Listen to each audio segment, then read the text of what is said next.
As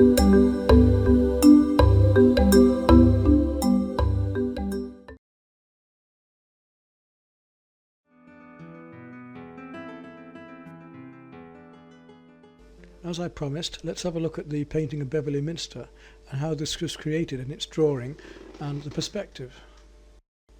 As I wanted to get a feeling of perspective not only going away from me but going upwards as well, I had to distort the bends and angles in the walls and roof as I went towards the vaulted ceiling. So I was using all the tricks of perspective that we've already seen, and I've shown you the 1 point perspective and the vanishing point, things staying vertical and then gradually tilting or going towards each other as they go away or go up. Here you can see the simplified design of the drawing. This complicated tiled floor also, there was a way of doing that. Let's look at it now. Basically it's a chessboard, and if we think about it as being that, and then when we push that chessboard down it becomes more at an angle and into a 1 point perspective. Look how that happens here. As I tilt the chessboard from flat into 1 point perspective and drag it out towards us, you get these tiles going smaller and closer together as they go away from us. We could do this by measuring with those diagonal lines as I showed you earlier on the fence posts or the trees. So once we've established our basic chessboard, all I have to do then is work out the other angles and patterns within those squares as I've done here.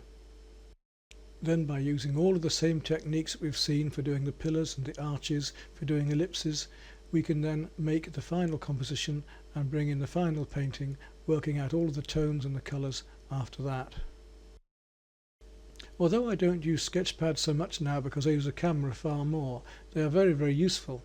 Here are some of the sketch pads from my student days, and they should be kept a bit like diaries. Your notes, your colour notes, even if you do little bits of poetry, your feelings for the day, and use them very loosely. You can say I've even pressed some leaves and flowers in here from the various places I've met.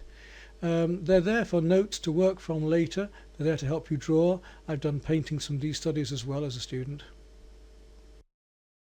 I'd prefer to advise you that you don't want to use a sketch pad for making finished and final paintings.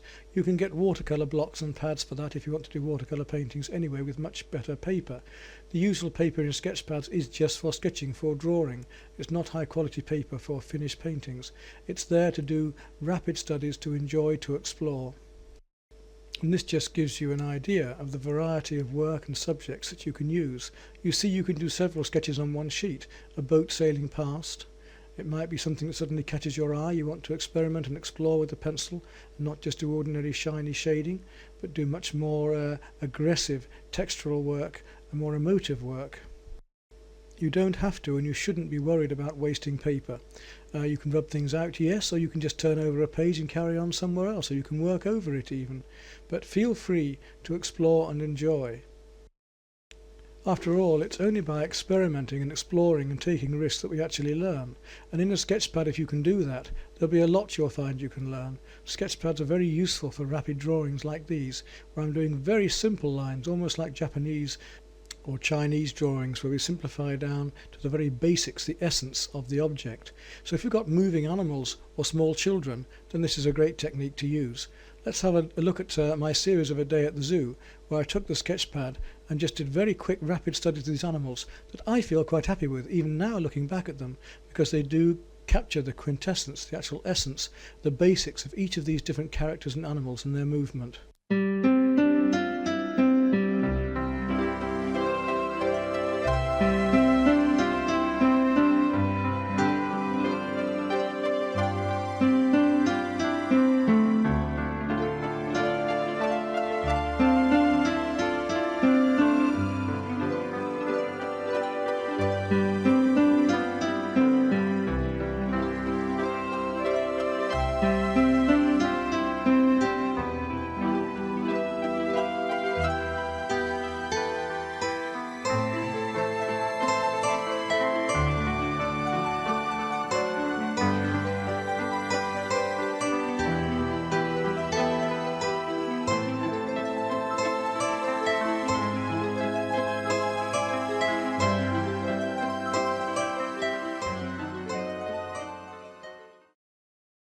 Although I've mentioned this in my painting videos, I feel I ought to do it here as well.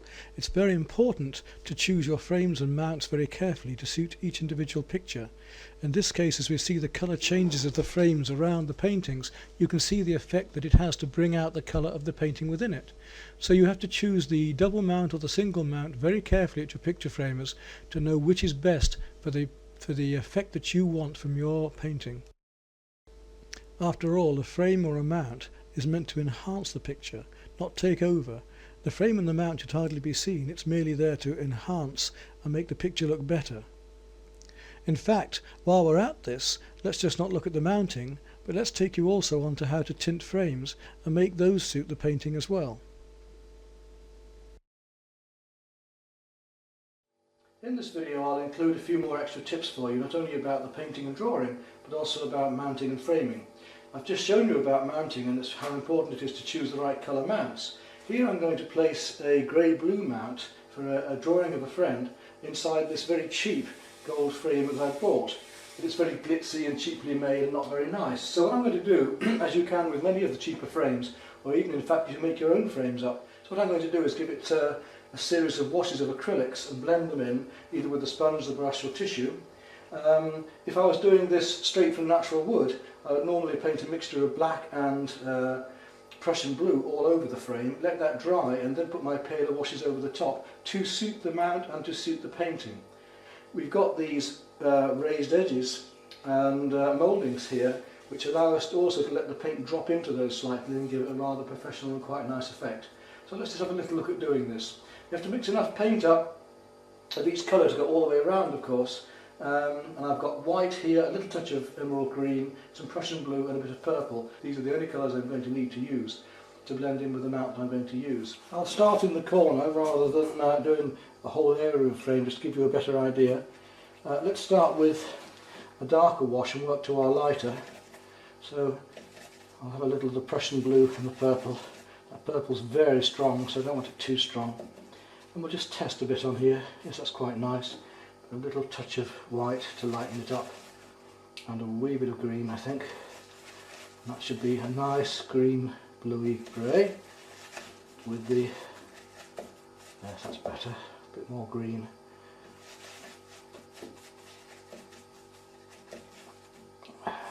Yes, that's a nice look. So we'll go all the way along this, and I'm going to go right down the frame doing this in one nice even coat. I'm going to work that well into the recesses of this moulding, so that when I lift off the surface and the gold shows through, the dark will remain down in these dark recesses. You see? Now I'm going to make a slightly lighter colour, a lighter green, blue-green. Put that around the outside of the frame. It's nice. You see how that blends in now with the brushes I'm going along.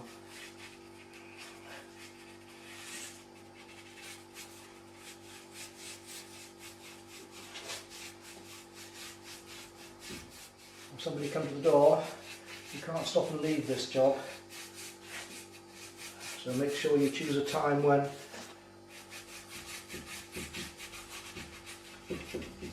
it won't matter. Now we come to the lifting off. Put some tissue and we'll just rub it gently across the surface, you see, like this, to lift off the paint. You can see the gold of the surface now showing through. To lift off the surface paint and let the gold show through. The paint will dry, not so shiny, it will dry matte anyway.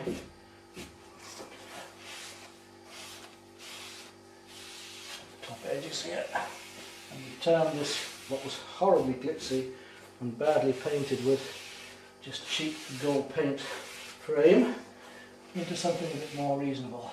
Let's have a look at that a bit closer, shall we? We can see how the glitz has been taken off. The colour is now just gleaming into the depths. A much more pleasant frame.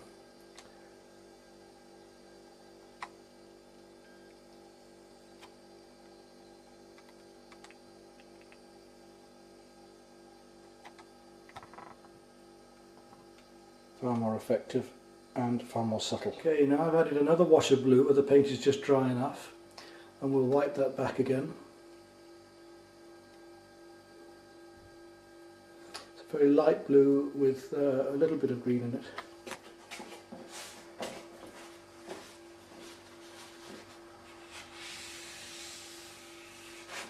Just blend that into the frame. So we finished the frame and we've put the mounted work into it. Now you can see how the frame matches the colours of the mounted work.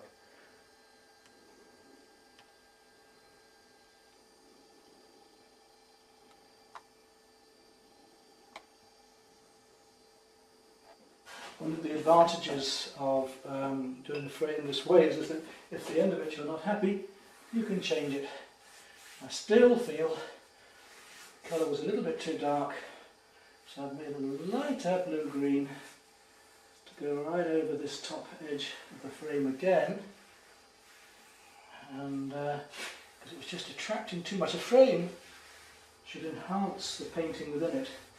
It shouldn't really even be seen, just enhance.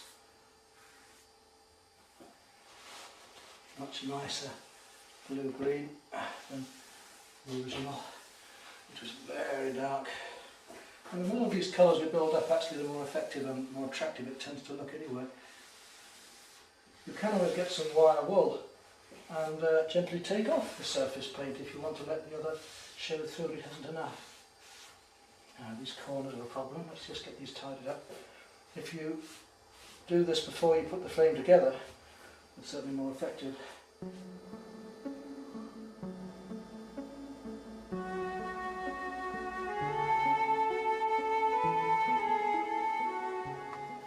Framing today has become very expensive.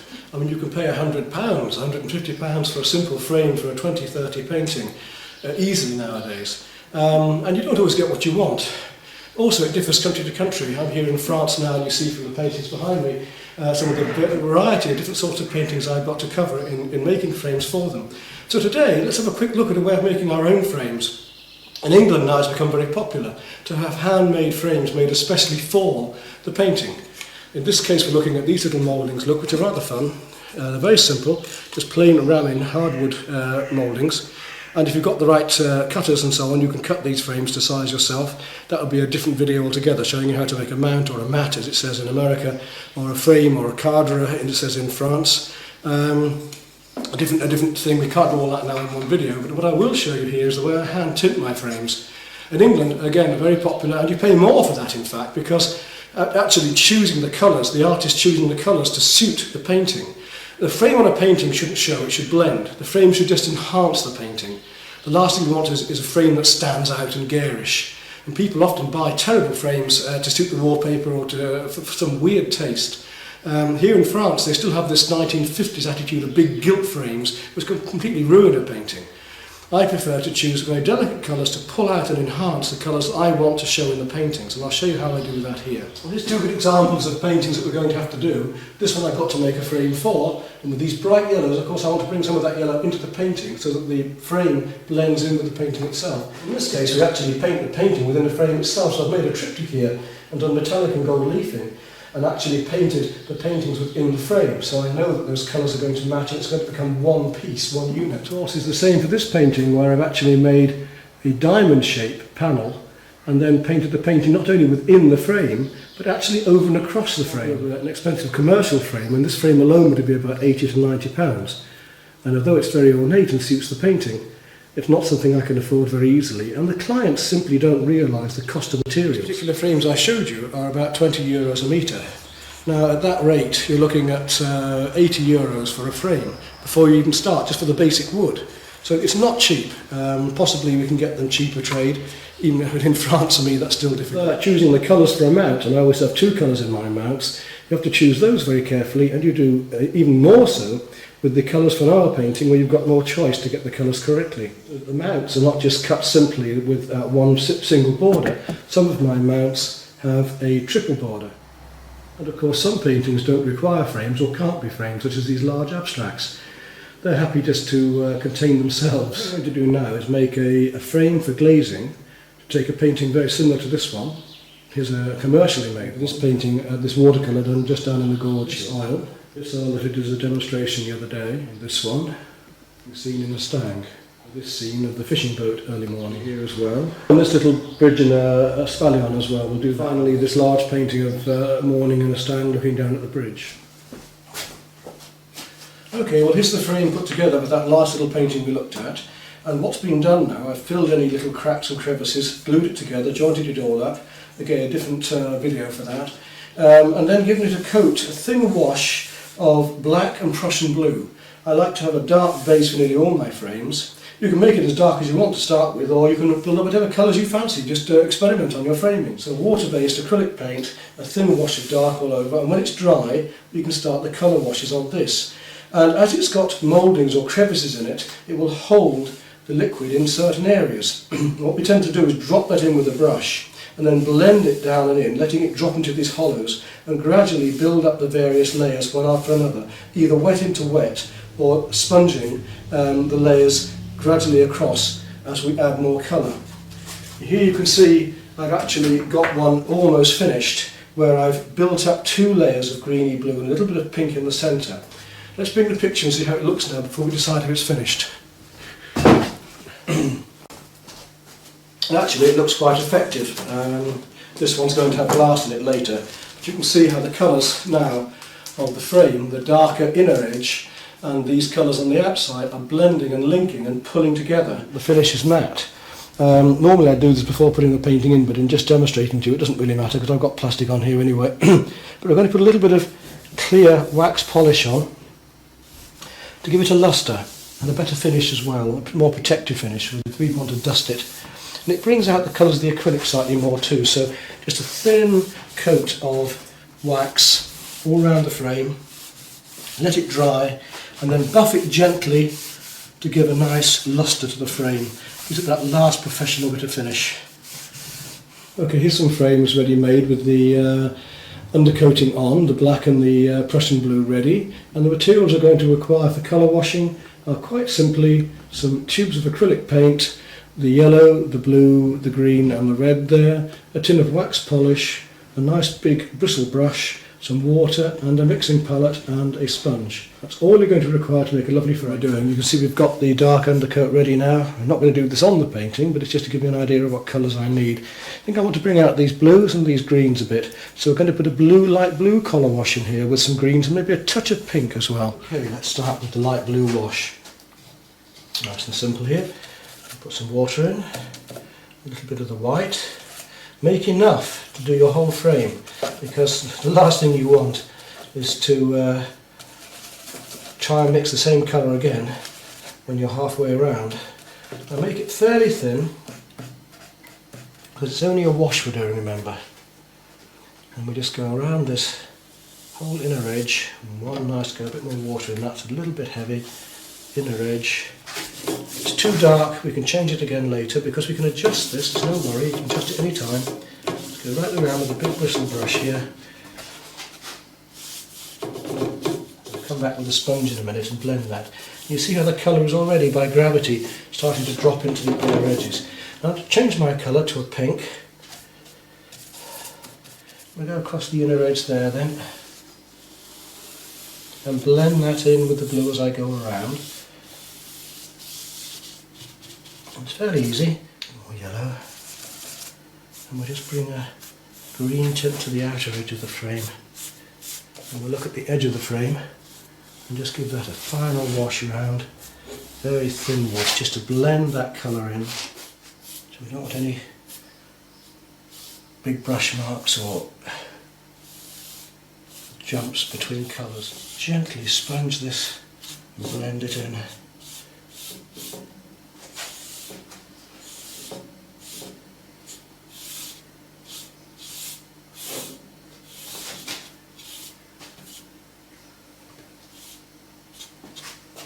There we are.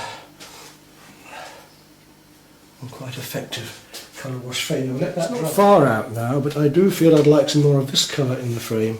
So somewhere here I need to bring in some of this cream. Possibly not the inner edge, possibly a bit more on the outer edge again, just to bring the yellow out of the painting.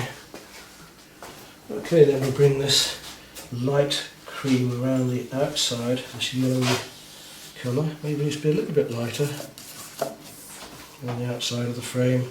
Seems a bit drastic, but I think you'll see the difference that it makes later on. Blending that colour in and around this edge.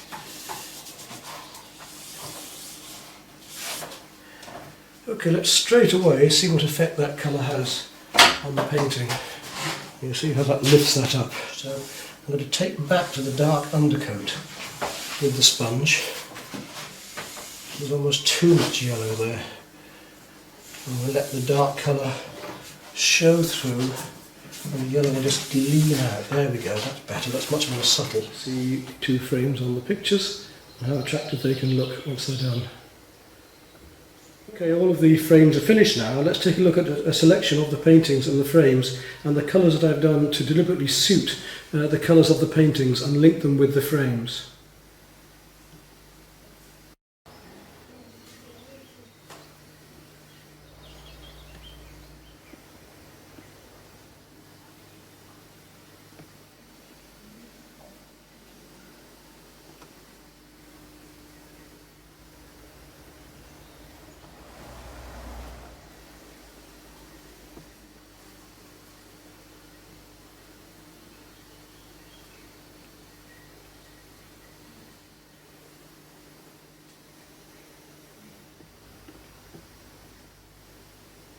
You see here where I put some paint on after the waxing's been done, because you put a coat of wax at the final painting, and it's resisted and then dried onto the wax. It won't come off.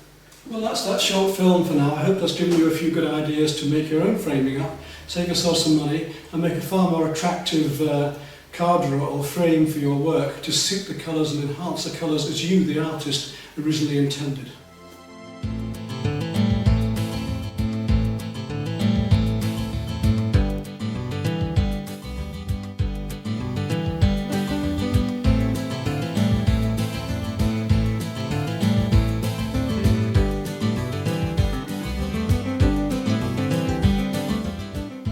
Hi there again. Well, let's go back to some of the basics. I made a drawing and colour DVD ages ago that stands as a foundation to my work. I'll take a little bit of that and add it to what I'm going to tell you now. It's nice to go back to just basic drawing at times, and I've got my stepson doing some drawing at the moment for his examinations, so I'm teaching him this method of what we call rub and scrub.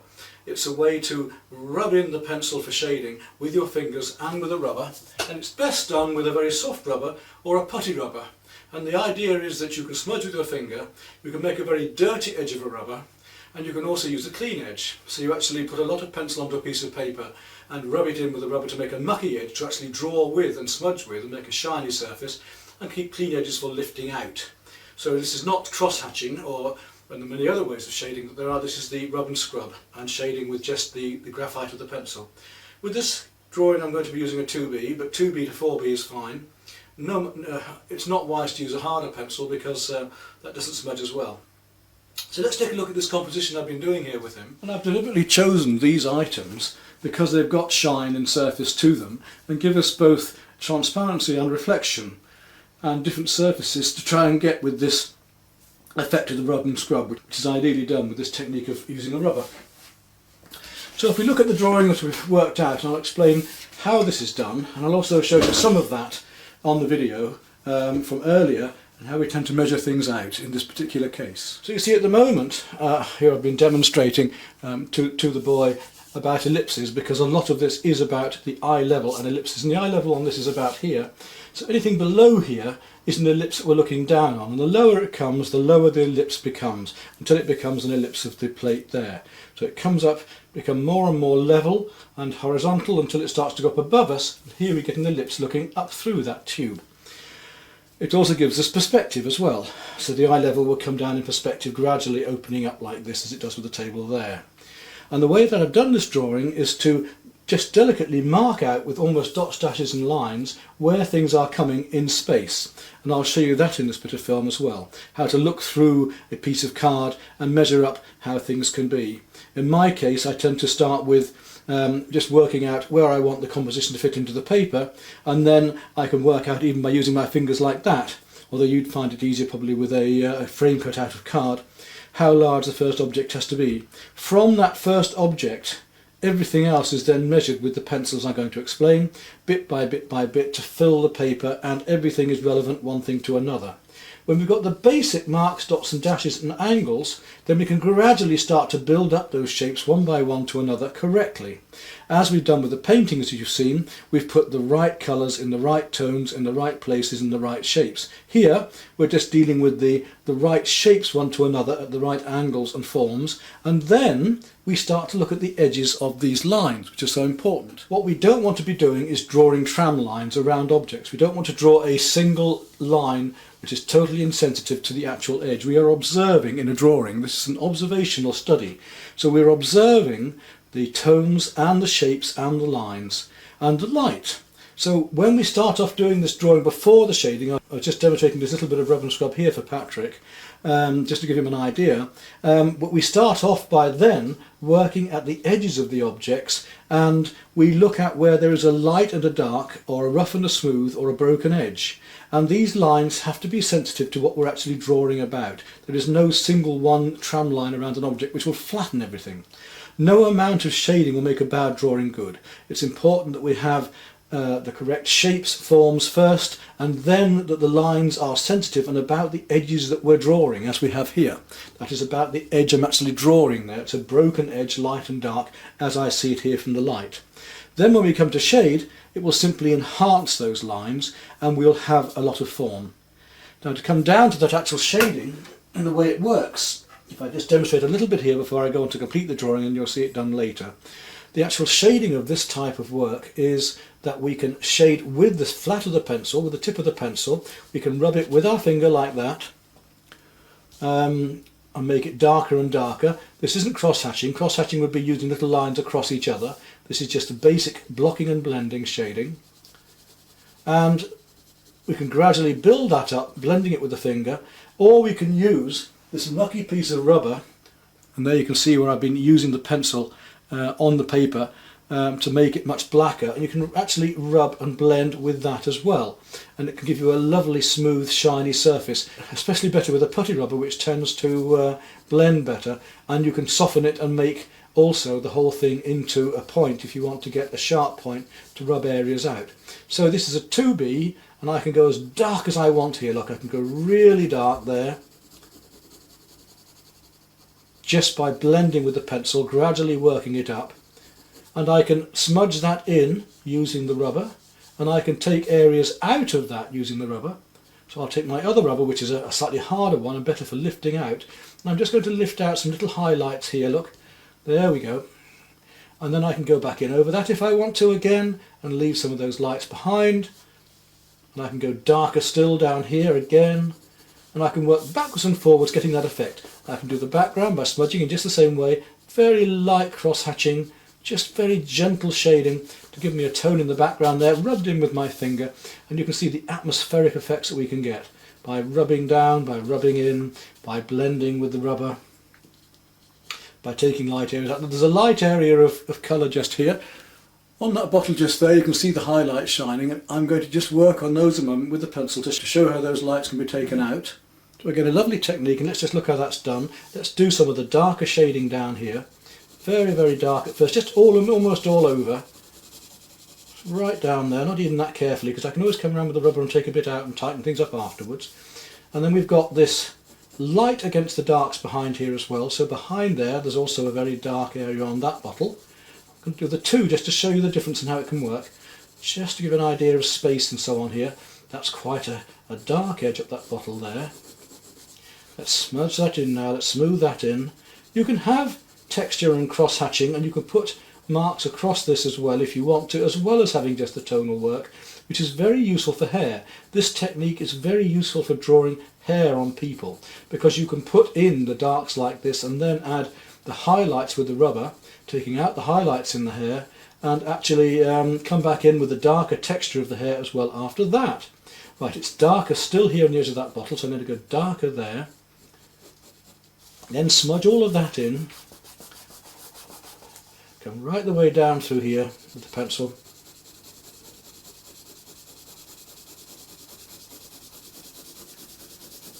fair bit of work to do just to get the paint on, if you like, just to get the pencil and the tones on. It gets dark down that area there. It's very dark on that edge where I've already drawn that edge dark, because that edge was something I picked up on in my earlier drawing of the edges. Let's take my mucky rubber now and we'll rub into that just to get it a bit smoother. Get these feelings of the smoothness, and then come back into that again with the pencil, work up dark again, right through here, quite dark down there, a slight band and edge on that, and there's a dark piece on the label that comes around here, which is even darker still. That is an ellipse, so make sure the ellipses are round. An ellipse is never a point, it's always a slight curve at the edges. Shading down there. Go down the form bit with the shading, keep the shading all in one direction, keep changing the direction of the shading, again smudge it all in, and we'll see if we can get this to really have a roundness of form to it. Down there, these dark areas now that are coming down here, there's some very dark areas in there now. Down into here it goes very, very dark indeed. Right, what I wanted to show you now then was how to do these highlights. Let's really get that working now, as tone. We can use a soft pencil, almost as dark as charcoal if we want to. So when I've done this, the next time you'll see this drawing is when it's actually completed, because there's no point in me working right through showing you this. The little demonstrations and pieces I've put on from my other DVDs on here to share with you again. Remember, the DVD you want in this case is the foundation one to colour and drawing, where I go through all the perspective, how to draw figures in perspective, how to draw faces, the difference in colour, intensities, the chemistry of colour, textures, different methods of drawing. Right, let's leave that for the moment. I told you about it. Come down here. And we'll look at how we take these highlights out now and then do the darks around them. So back in with my rubber, and let's take out the highlight that's just coming down here, just below that little bottle. You see how effective that can be, don't you? Just by lifting out a little bit of the light there. Here there's the window is just actually reflecting in there, so I'm going to just lift that out there. There's a little bit of light there, coming up into there.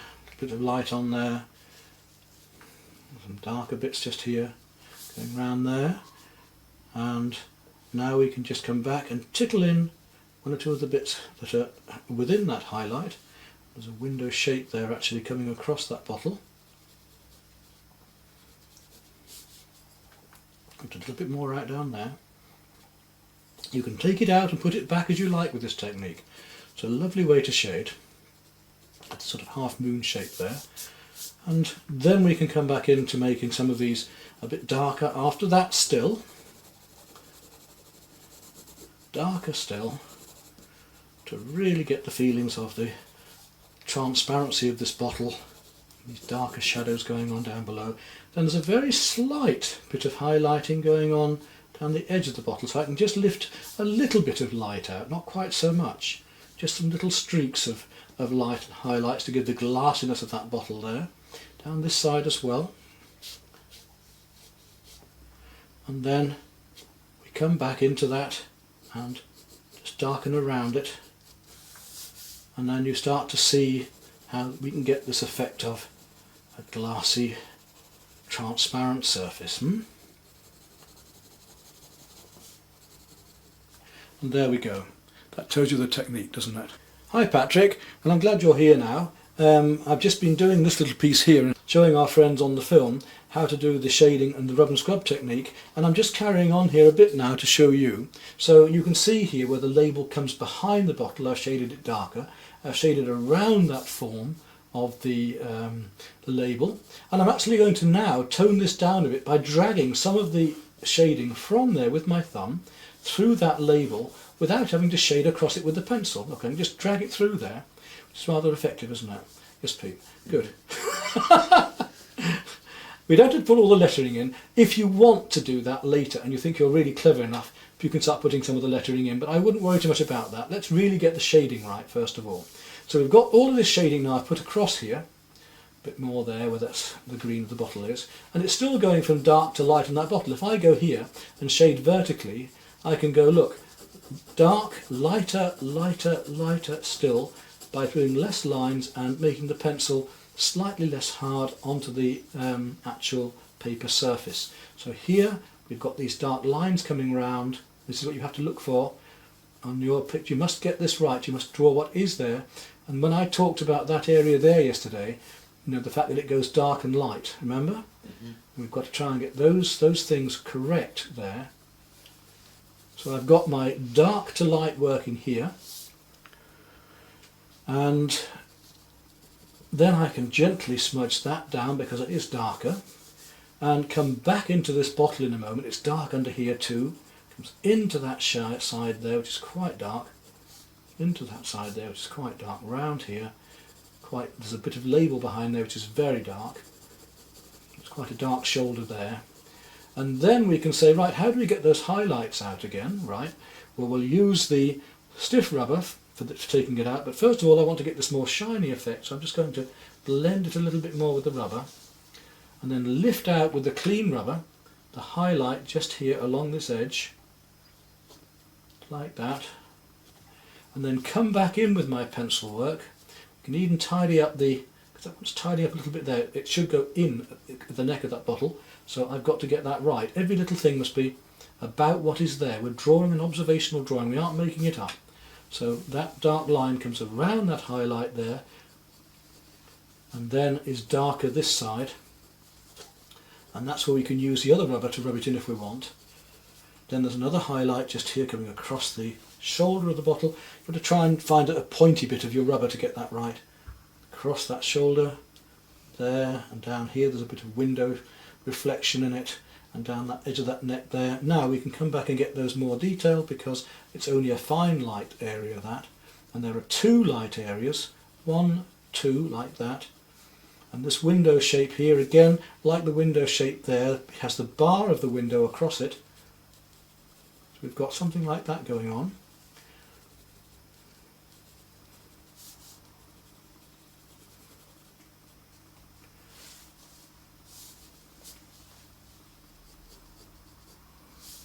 And then this here we've just lightened up there too, and you can get the feeling now, darker in this, much darker just up there, so I've got to go really quite dark up there and bring that dark in and around these forms to get the feeling of the transparency of that bottle. And there we go, you've got the idea. Okay, so that's what you're going to be doing today on your drawing. All of it like that, including even the background, because the background isn't white, it's a tone. You see that these light tones on the bottles are lighter than the background, aren't they? So you have to make the background a tone as well to make these lights shine out. Alright? Okay. Selection of pencils here as well, both coloured and drawing. Patrick's well away on doing his drawing, making those lines sensitive to the outside, and now he's moving on to doing the shading as I just demonstrated to you. Got mine in the background to give him an idea. Okay, Patrick, what do you think you've learnt by doing this drawing?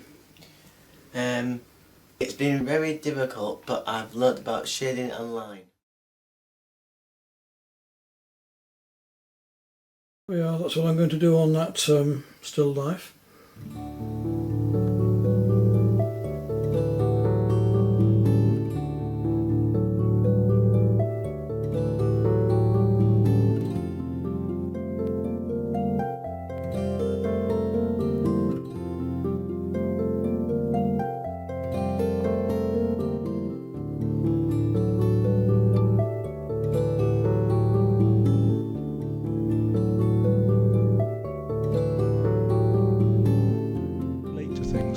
Let's now look at different examples and think also about the use of a sketch pad. You see here examples of these different ways of working, both by myself and by younger students in the past. And notice that even the simplest of subjects, maybe even just your studio, can make an interesting design and composition.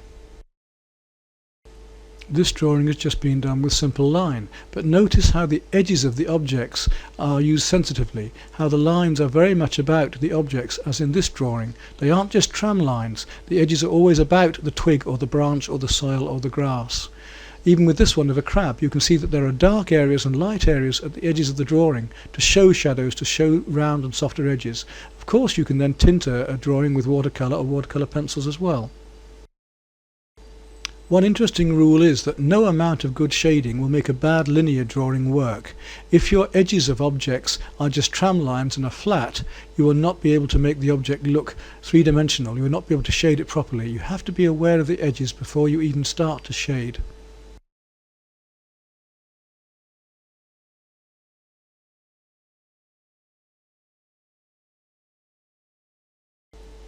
Nothing has to be copied exactly. It may be like this student, you decide to stylize your drawing slightly, to pick out certain areas and make more of a pattern out of them.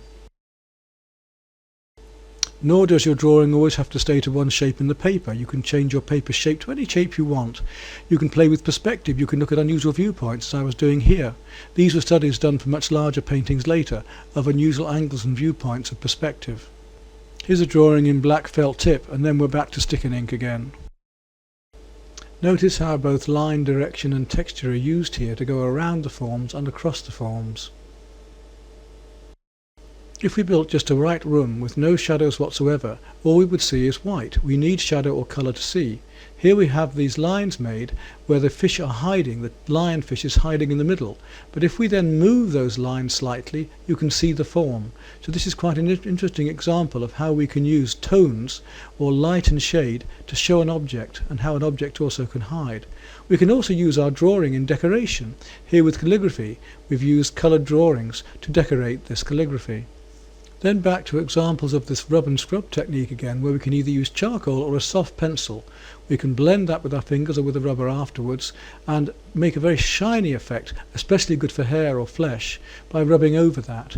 Even this drawing has been done in that way, by gently rubbing in the darks to make them very shiny and smooth. We've already seen this one where we showed the example of the bandstand in London. Now we can get a spatial effect. It's done slightly here, but not as much. When we look at colour next, we'll see there's a big difference between tone in monochrome or shading or just black and white and tone in colour. These studies are all in pencil and have been drawn as linear drawings, and then the tonal areas worked up. This one the same. Although digital photography and computers now allows us far greater choice in what we add or take in a photograph, in art we can literally add or take away what we want.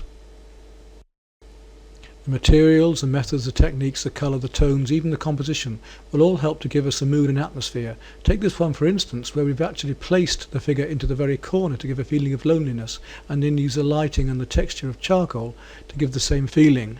Then all of these next drawings are in charcoal until we come to the final one, which is actually an etching, but a beautiful use of tone as well, don't you think?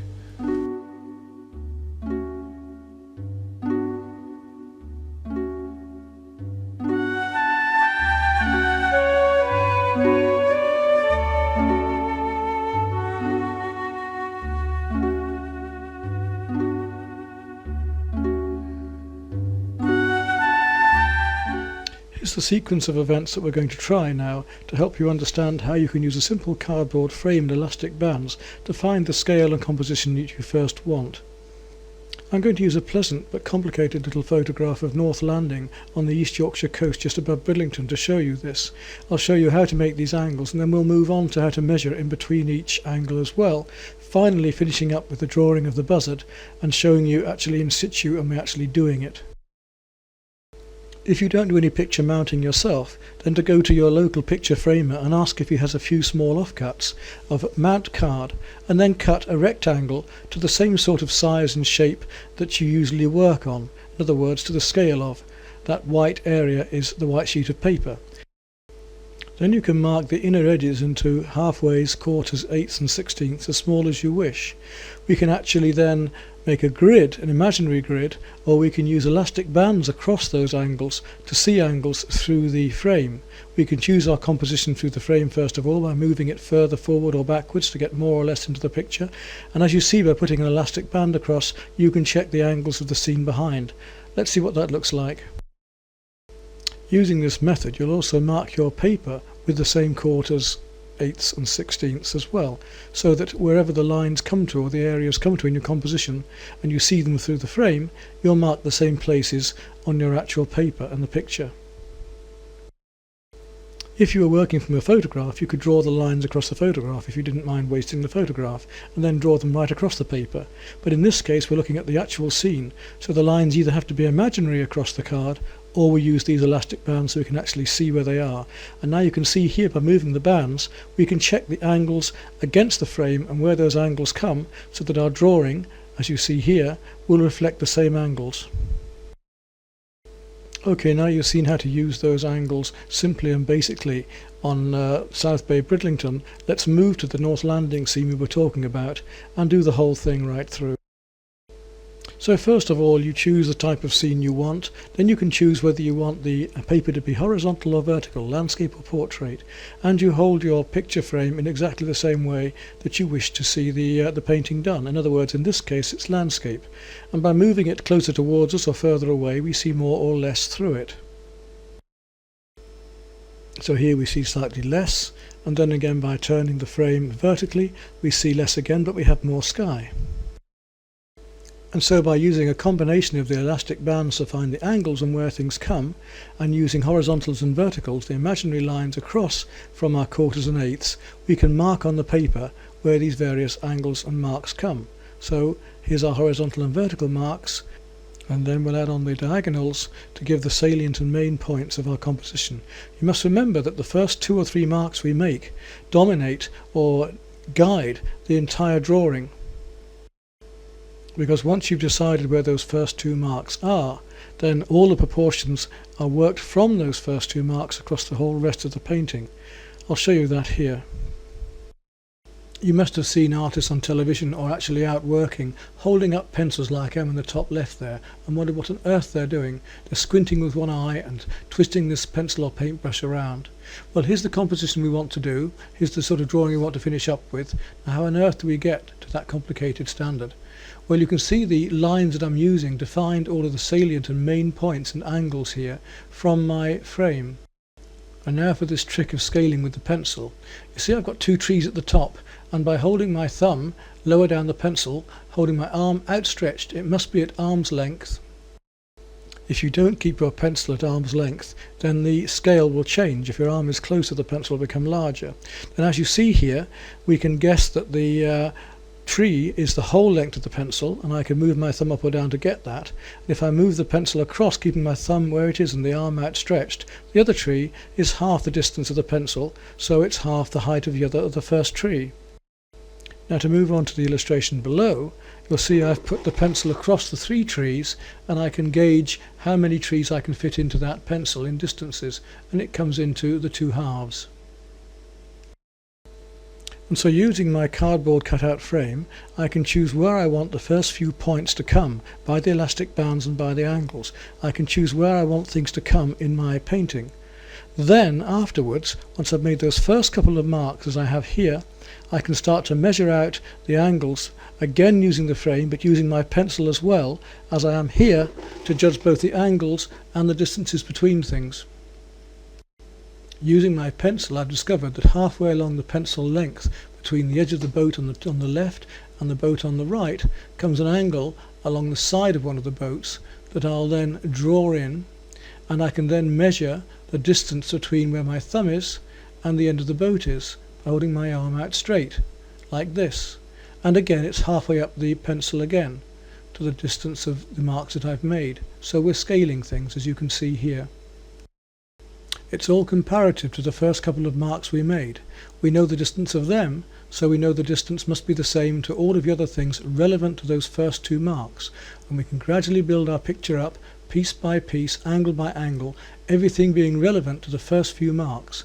If those first few marks are correct, then all of the rest of the picture will be as well, as long as we measure each thing relevant one to another. But don't worry if this seemed very complicated and you don't quite understand. You can come back to this later. Well, how do we go about drawing such a complicated thing? I think one of the easiest ways to explain this is to look at some of the demonstrations I've already done, showing using the scale of a frame, a cardboard frame like this, where I've used the elastic bands and divided the frame into quarters and eighths and sixteenths. I've done the same with the edge of the paper, and we can use elastic bands across it as well, so that you can gauge the angles of things. This one I've already set up to the bird here, and here's a quick shot of what it looks like through it.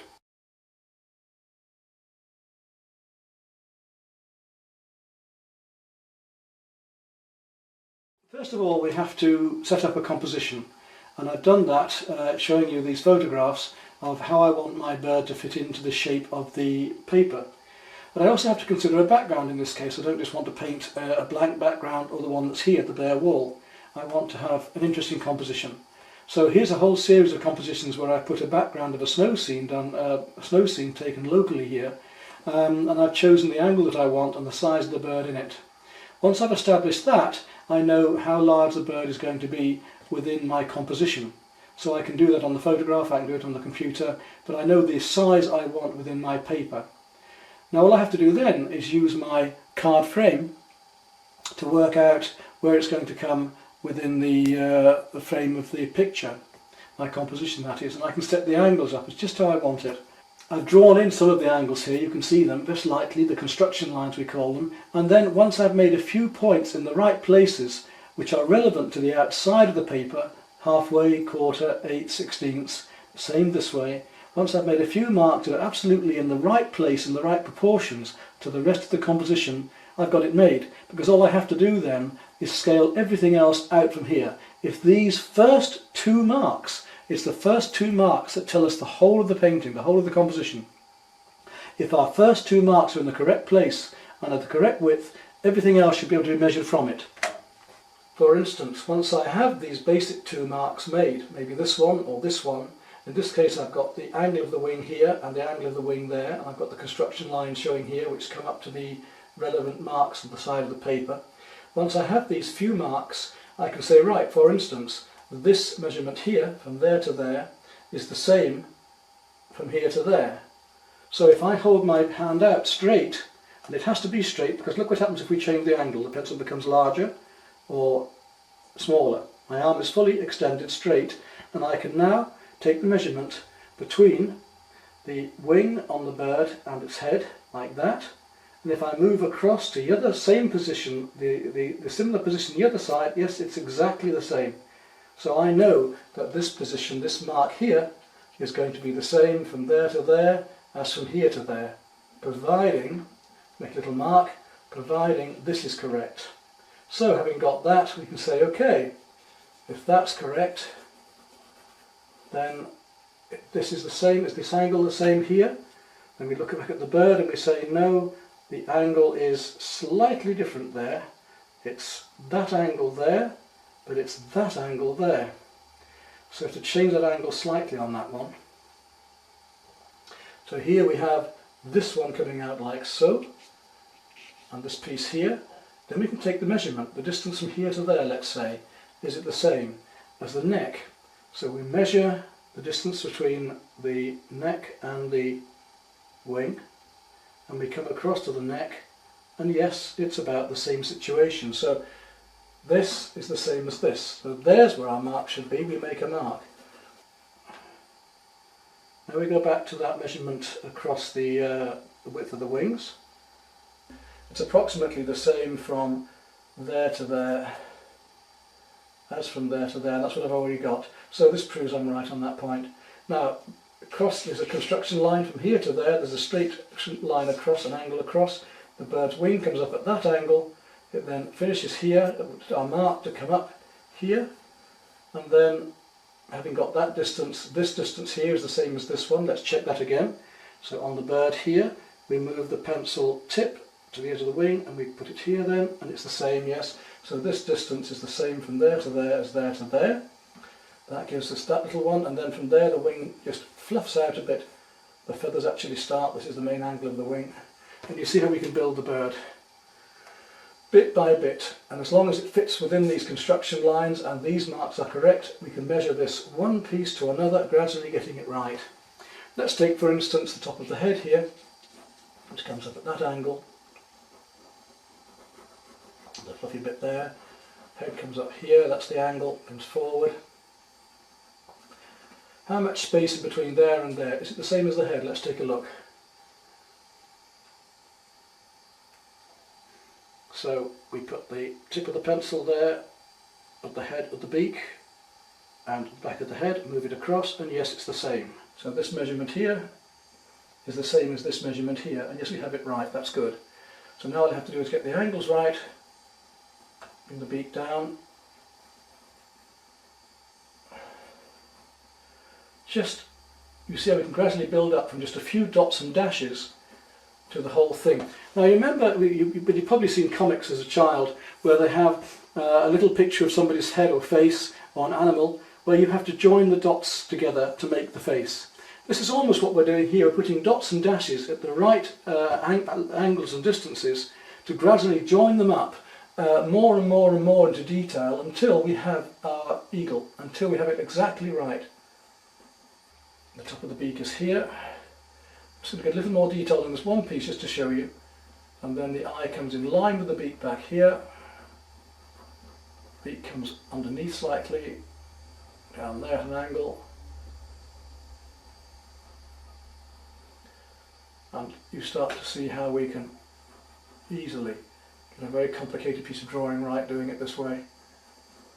It's down there.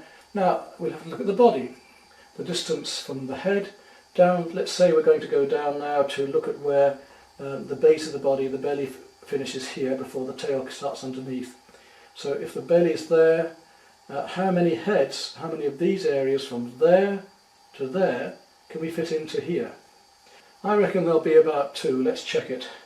So there we have the top of the pencil to the head, tip of the head, and my finger is just at the crossover section here where the wings join the body. 1, 2. Yeah. So this distance here then, from the top of the head to here, is 1, 2. So that should be about there. And that's where we'll have the base of the body, the belly. Now the angle, again, looking at the angle from here, we can check the angle coming down for the body there. Comes here, comes into the neck there, out there, down. These are just light construction lines at first, whilst I find my widths. Now if we draw a line straight down from the bird here, straight down from that joint, just there, so here, if we show that line with the pencil, just bring the pencil straight down vertically from there and see what comes just below it. And it's going to be just on the inside edge of the leg. And you wouldn't think the leg would be on the outside of the angle of this bird, but it actually is. And it wasn't until I dropped that line down like that vertically that I could see so. How wide is this leg? Yes, how wide is it compared to the neck? There we take the width of the leg, come up to the neck, and it's about 2/3. So if we take 2/3 of the neck, and I'm about 2/3 of the neck, there, my finger, the tip of the pencil, come down to here, 2/3, and I'm about right there, so that wasn't far out. How long down is this one? How far down is this from here? Let's again check that and see how far it is compared to the neck of the bird. Right, the distance there.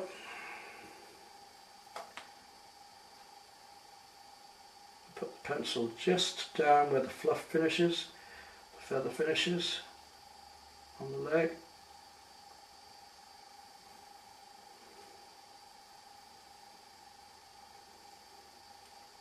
Move my thumb down till it's in the right place, then come back up to the bird itself, check against the neck, from head to neck.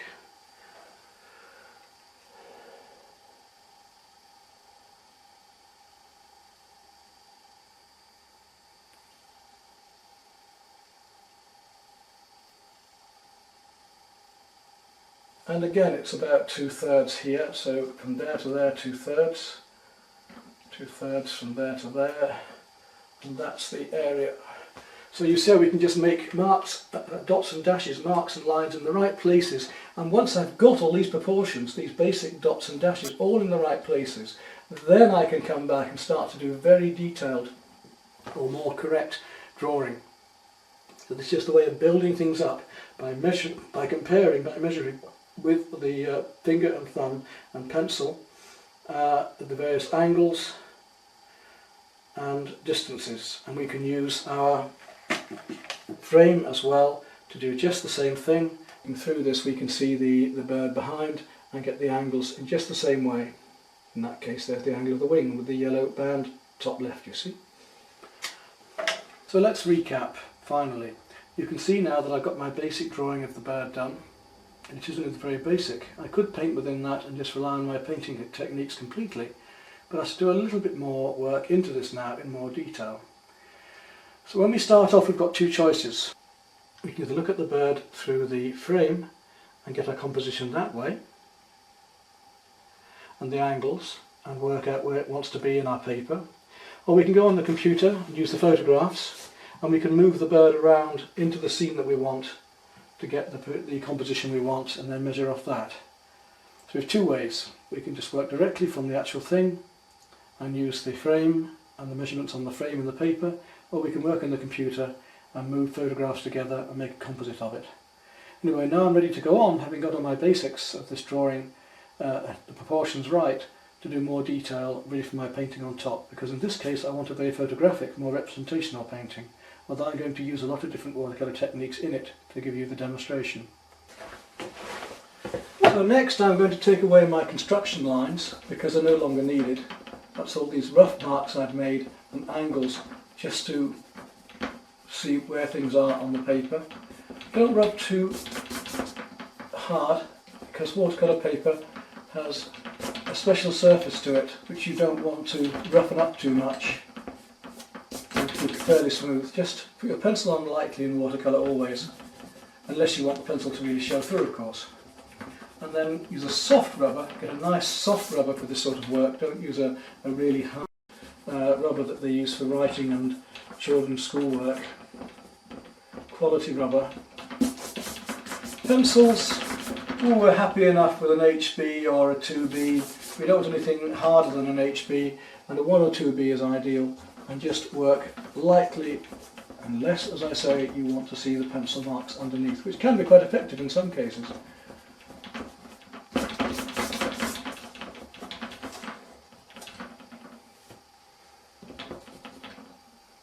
Get rid of all these marks that we don't want. Just feeling my way around the bird itself. Now when it comes down to the actual drawing and detail, remember that edges are not just tram lines. Edges are about the object that you're painting. So if you've got a very soft fluffy edge, if you've got a very dark line, or if you've got a light more broken edge, then that's what you're meant to be working about here. So for instance, on the foot of the buzzard, here I've got quite a light broken line coming down, which is really formed by these little scales coming around the leg,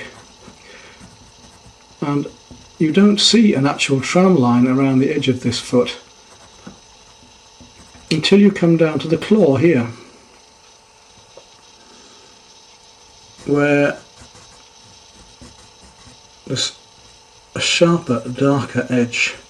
It's still fairly soft, and on this claw a little different. It's softer still, dark piece just at the tip of the claw, and then coming down lighter again, and a slightly broken edge coming up this toe with lighter marks coming around.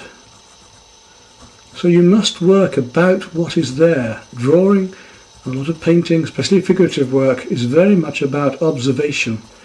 We must look and take from this and then use it.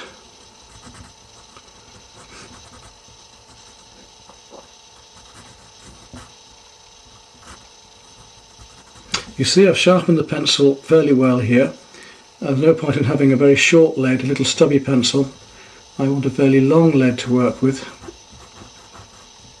You can sharpen your pencil on glass paper, first of all with a craft knife, and then finish off with a bit of sandpaper just to get a really sharp point, rather than have to use a knife all the time and maybe break it off.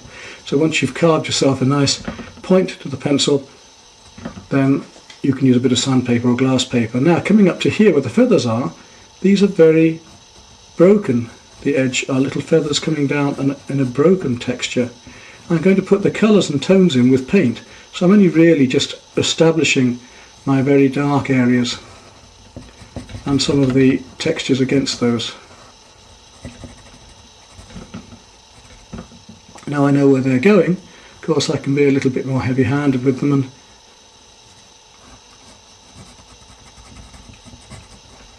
a bit stronger with my drawing altogether.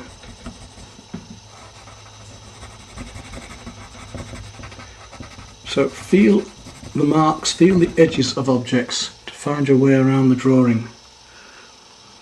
Come back to the head, and I'm not doing all of the darks into here by any means, just a little bit of shading, because I shall do that with the paint.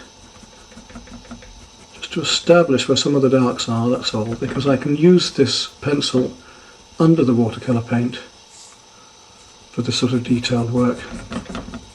And here again it's a broken edge as the fluffy bits of feather come out. And establish just where the forms are and some of the darks are. This will also aid me in my painting, so I'll know where things are when I come to paint.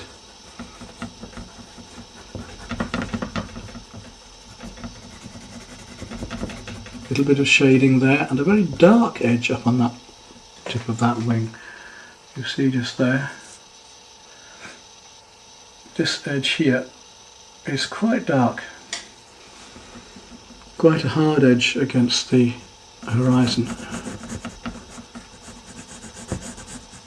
So I'll make it the same and just feel these harder edges.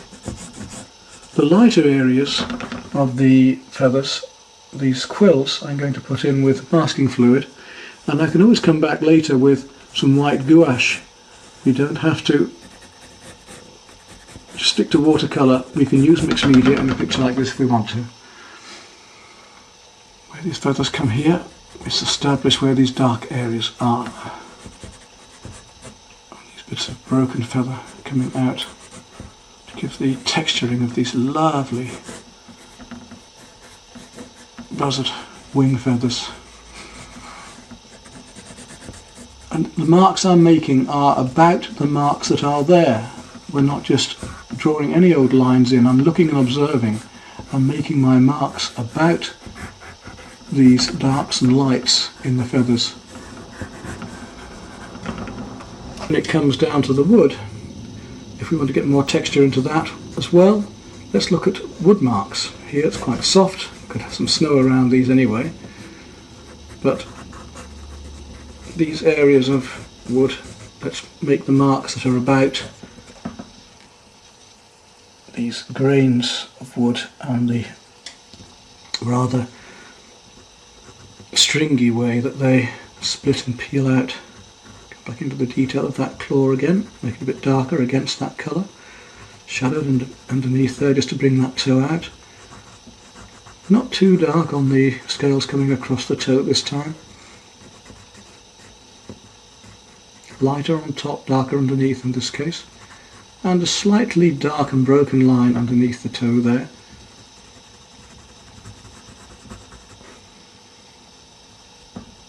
And as I say, this will link in with our watercolour paint anyway, so no worry about the tones here.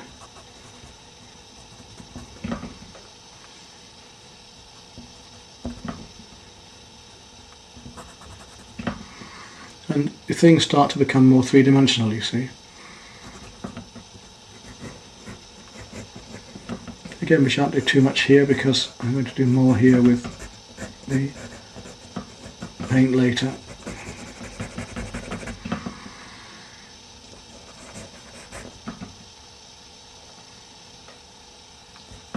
So you can see how we can work it up. Now I'll carry on with the drawing and show you it later on.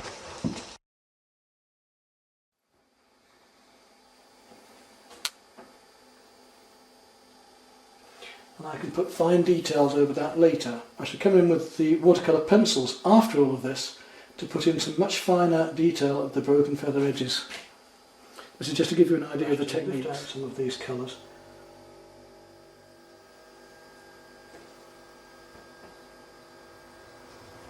There we go, we'll leave that to dry and then we'll come back again.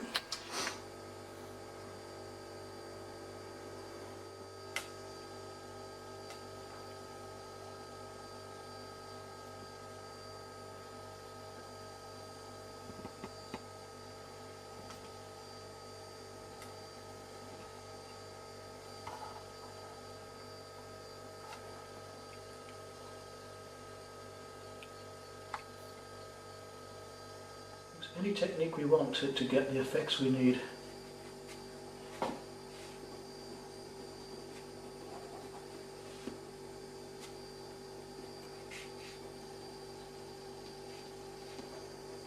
It can be very effective to try and get some of the feathery effects in here.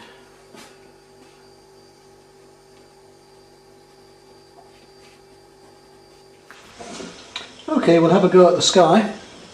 Take my big oval mop.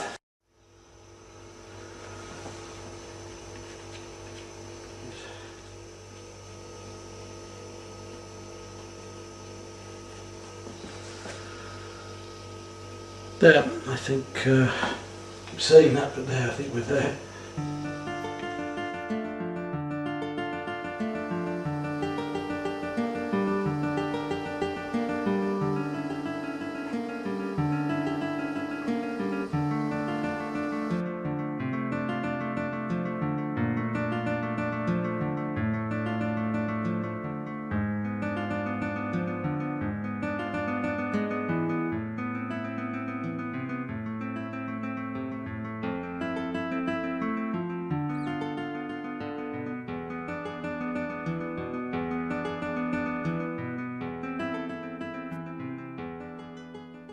As I promised, let's have a look at the painting of Beverley Minster and how this was created in its drawing and the perspective.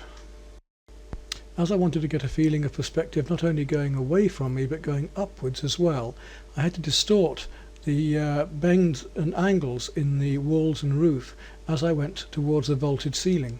So I was using all the tricks of perspective that we've already seen, and I've shown you the 1 point perspective and the vanishing point, things staying vertical and then gradually tilting or going towards each other as they go away or go up. Here you can see the simplified design of the drawing. This complicated tiled floor also, there was a way of doing that. Let's look at it now. Basically it's a chessboard, and if we think about it as being that, and then when we push that chessboard down it becomes more at an angle and into a 1 point perspective. Look how that happens here. As I tilt the chessboard from flat into 1 point perspective and drag it out towards us, you get these tiles going smaller and closer together as they go away from us. We could do this by measuring with those diagonal lines as I showed you earlier on the fence posts or the trees. So once we've established our basic chessboard, all I have to do then is work out the other angles and patterns within those squares as I've done here. Then by using all of the same techniques that we've seen for doing the pillars and the arches, for doing ellipses, we can then make the final composition and bring in the final painting, working out all of the tones and the colours after that. Although I don't use sketch pads so much now because I use a camera far more, they are very, very useful. Here are some of the sketch pads from my student days, and they should be kept a bit like diaries. Your notes, your colour notes, even if you do little bits of poetry, your feelings for the day, and use them very loosely. You can say I've even pressed some leaves and flowers in here from the various places I've met. They're there for notes to work from later. They're there to help you draw. I've done paintings from these studies as well as a student. I'd prefer to advise you that you don't want to use a sketch pad for making finished and final paintings. You can get watercolour blocks and pads for that if you want to do watercolour paintings anyway with much better paper. The usual paper in sketch pads is just for sketching, for drawing. It's not high quality paper for finished paintings. It's there to do rapid studies, to enjoy, to explore. And this just gives you an idea of the variety of work and subjects that you can use. You see, you can do several sketches on one sheet. A boat sailing past.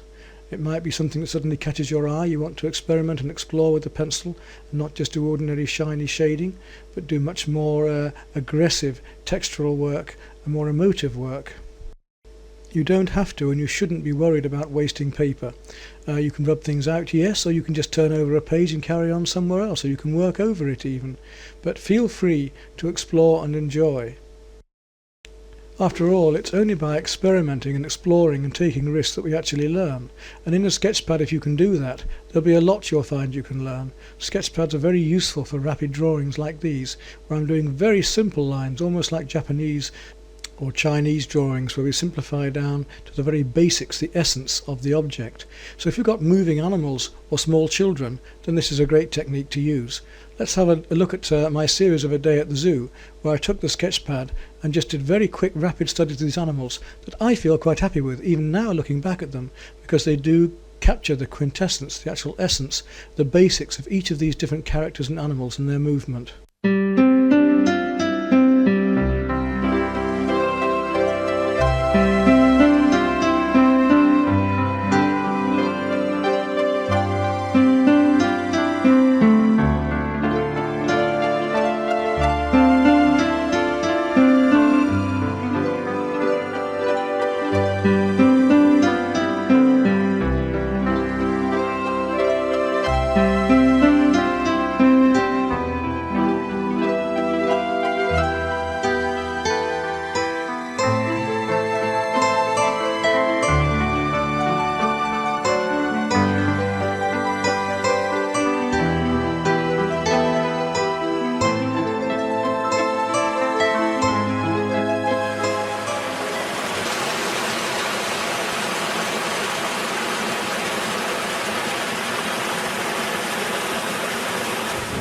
Well, here we are in what seems like a perfect spot to do a little mixed media charcoal pencil, coloured pencil drawing.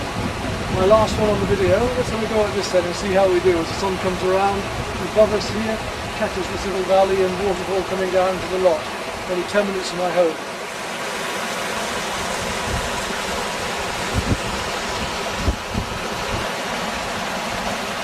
And we have with us our selection of charcoal, pastel pencils, coloured pencils and ordinary sketching and drawing pencils.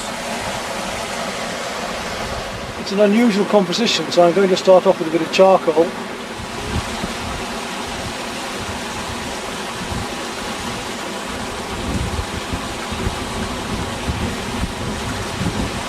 That's where I'm going to work within.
Cascade here.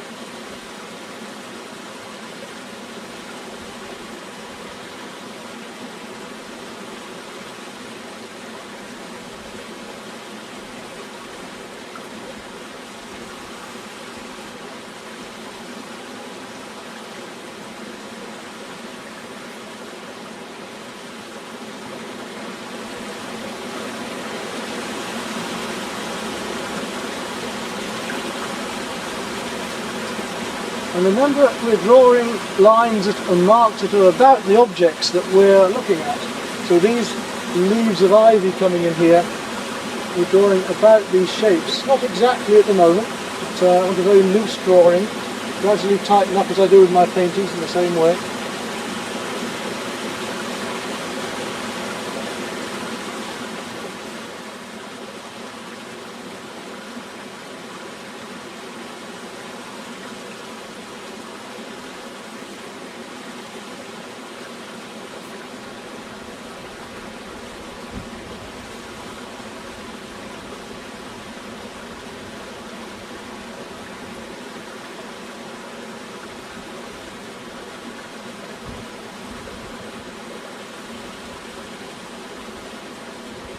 got our basic composition already.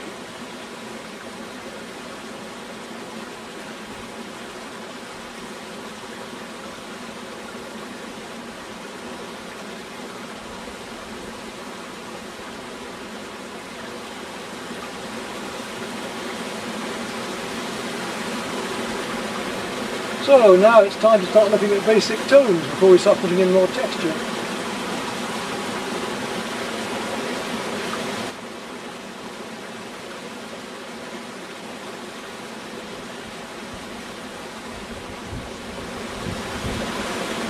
Side, rub with my fingers.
I'm drawing actually the darks in between at the moment. I'm going to come back into the rubber and take the lights out in a moment.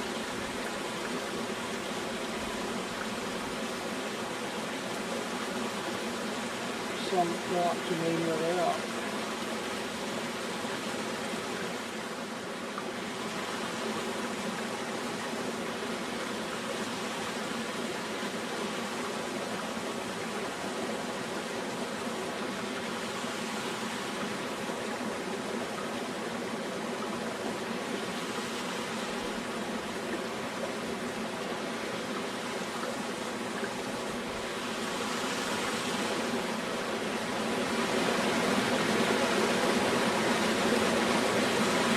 Don't be afraid to experiment.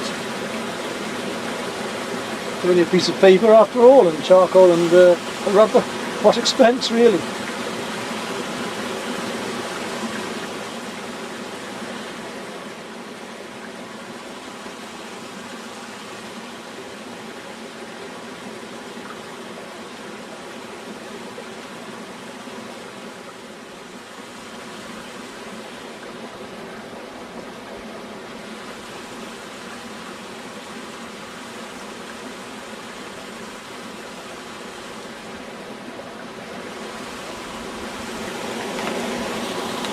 We'll add more colour to it now, gradually tint in with just a few colours, just tinting, literally tinting, not too much. Just give a bit more of an effect of light to the drawing.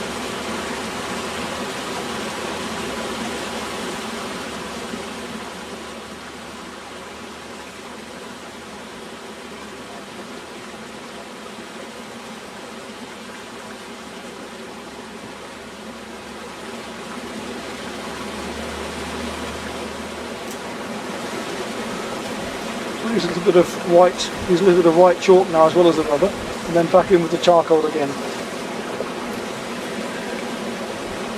The chalk has a slight creamy tint to it. rather than the white paint, which is quite nice. Even though it looks white, it's clean compared to the paper.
Well, before we get into depth of actual painting techniques, let's just look at what materials and tools we're going to need.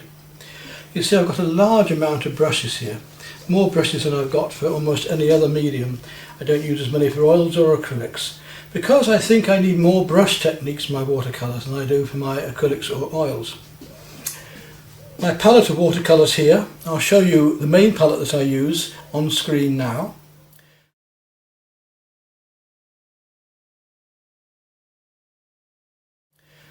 And then I'll show you them in more detail.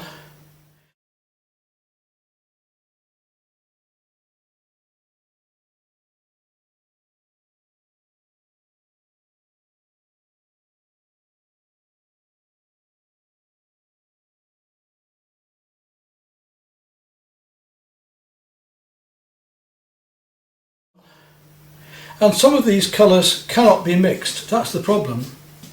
You cannot make that colour there, which is cobalt violet. It's almost impossible to make the turquoise there. We've got various yellows, which I'm going to go into in discussion and how to paint.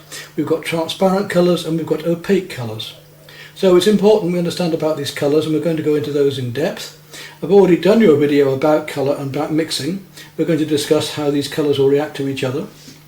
What paints do I actually keep? Well, I keep artist quality only. Very important with watercolour that you only use artist quality watercolours. In this case we've got the SAA range, which are perfectly good, a very good price for the quality of paint. Or if you prefer to go to the more well-known makes, we've got the Winsor & Newton here as well. Now these are the larger tubes, the 40 millilitre, or you might prefer the 5 millilitre, the smaller tubes. Now obviously you're going to get more for your money with the larger tubes, and if you're going to do a lot of watercolouring, it's worth buying the larger tubes because they'll last much longer and you get better value.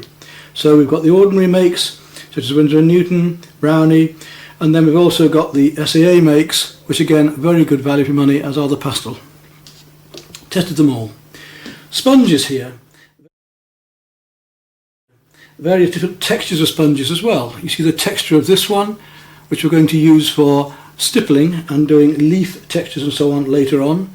And there's various textures of sponges that you can buy off the internet or from art shops. And you need to have a good selection of these as well. Then there's the magic rubbers, the magic wipers, which are very good for lifting paint off your paper, very fine foam. Another useful tool. You notice I keep a little tube of white gouache in my selection of brushes or in my tools as well, in case I want to paint in some whites afterwards. But talking about whites, I also have my SA masking fluid, in this case in the dispenser with a very fine needle on top, which we're going to discuss for doing very fine lines and work, and the masking fluid in the jar as well, which we've got special brushes for in here to use with the masking fluid over here. Over here you'll see I've got my special masking fluid brushes, and I've also got a mapping pen which comes with a set of theirs for applying things as well, which can be very useful as well. So various ways of applying masking fluid. You could even apply it with the sponges, but it's difficult to get it out of the sponges afterwards. And then all of these various brushes, and I'm going to go into more detail. Now, we've talked about the paints in tubes and how I put those out into a palette, but we also have what we call the pan sets here. Now, this is a pan set of Reeves watercolours, and these are full pans. They're the long blocks, and you can get them in half pan shapes as well, which is half a block of these. They're just the same things as these ones, except that these have gone hard, as are those. And to use these I'd have to damp the surface first, as I would to use these. So whether you buy them ready-made and then just buy the individual blocks to replace afterwards, or as I prefer, to buy the tubes and put them into my own palette, that's your own choice. But for travelling, of course, a little set like that is ideal. Just goes away into a suitcase easily.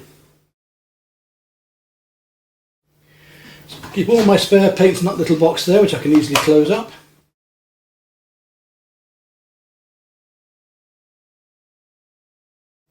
And then I've got my two boxes of all my various brushes and so on, which I do tend to need.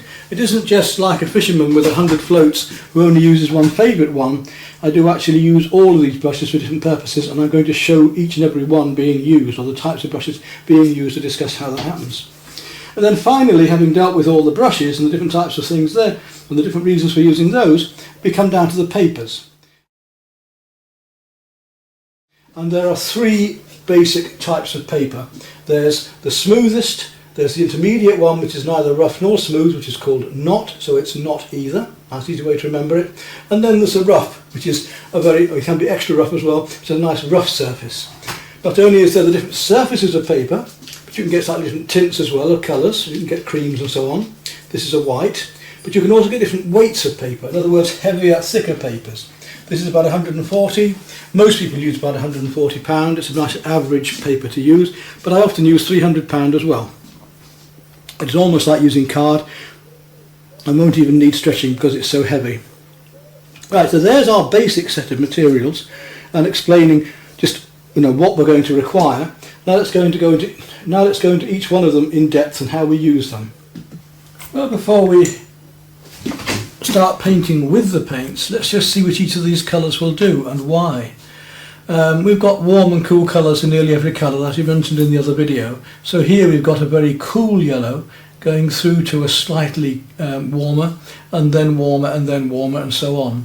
Now these two yellows here, this one is lemon yellow, and it is more opaque.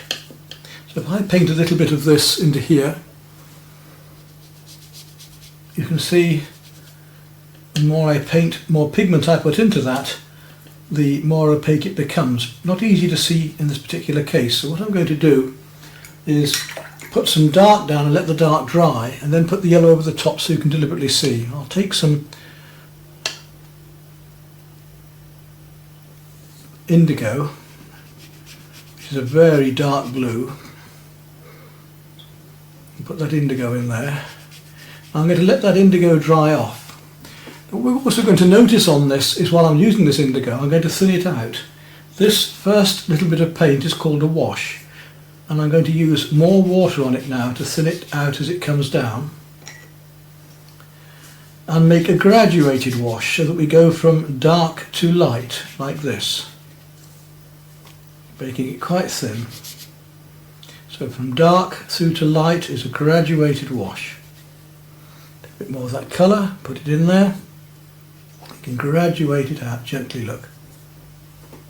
And I can lift out from that colour as well.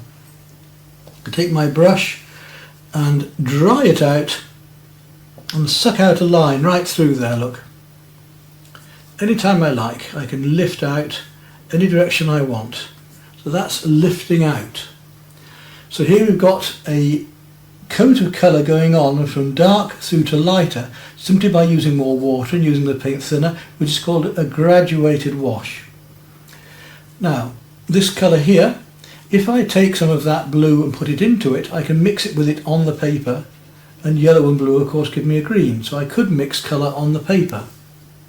But what I want to show you is how different that yellow is to this one. That yellow is to the aureolin yellow in opacity. I'm going to put some aureolin yellow here, and at first it will look very much the same. It's quite a nice greeny yellow, but it's a very transparent yellow. That might look very similar, but when we actually come to use it painted over something else as a glaze, so this is a wash, and a coat of paint over a wash when it's dry is called a glaze. We'll see how much more opaque this is than that one, and this happens with quite a few of these colours. Now those are fairly cool yellows, so while we're waiting for them to dry, let's take a slightly warmer yellow, which would be this chrome. I'll paint that up here, and the chrome is a fairly opaque colour. Then we can go warmer still and take some of the cadmium orange. And I can go towards the browns as well. So I could go to a brown now, a more browny colour, and I'm going to take some raw sienna. Now raw sienna is nice. It's very like yellow ochre, but it is a transparent form of yellow ochre if you like. It's more transparent. So here we've gone from warm to cooler, cooler, cooler. Now looking at these blues, let's do the same with the blues. If we take a very warm blue, we'll take some ultramarine from here. We'll place it next to this one here. That's a strong warm blue, isn't it? Let's take now the next blue down, which is a bit cooler, which is the cobalt blue. And there we have the cobalt blue. Then we'll go down cooler still, and we'll take some ceruleum. So it goes more icy, cooler still. Then we'll go cooler still and we'll take some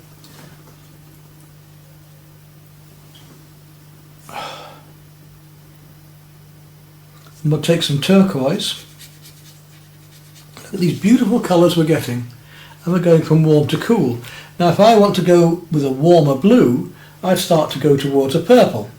So I might first of all have a colour like this, which is cobalt violet, going upwards there. And if I mix that with a little bit of the blue, I'll have a slightly warmer blue. So I'm mixing the cobalt violet with the blue to give myself a slightly more purple blue. Now I can do something called a variegated colour. Just now we had graduated.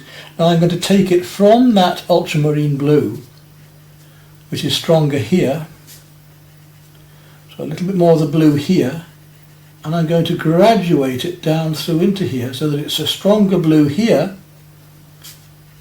than it is here. And here I'm going to graduate it into that cobalt violet. Lovely colour cobalt violet that we cannot make. The bubble in it there. So that's a graduated colour now. And if we carry on going warmer, we could go towards a purple, say. Here's a nice purple. So it's not far off that one, but I'm going to make it a bit stronger. And we'll variegate it so it goes from strong to light there, look. Let's variegate it right through into the cobalt violet. So we've got a graduation of a variegated colour through graduating through from the warmer there to the cooler, and eventually we come into the warmer colour, so we start to come towards the cooler end of the reds here, and now we're on the roses, and then we come to the warmer reds gradually,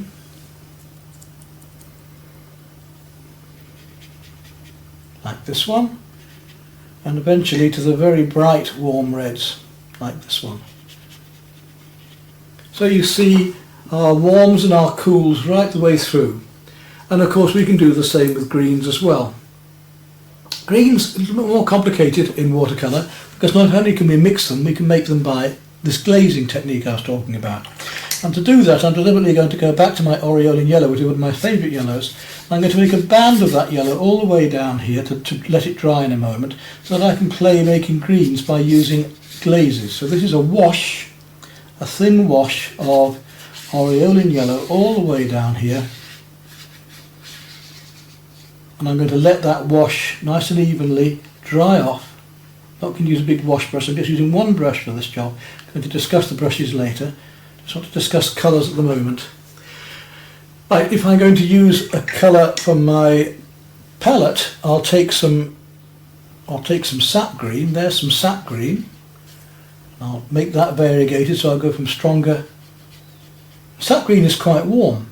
And I can cool it quite simply by taking some blue and adding it into it to make it a cooler green.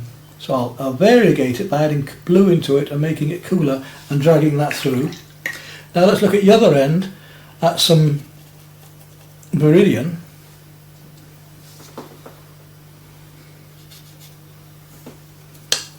Viridian is a much stronger, more bluey green.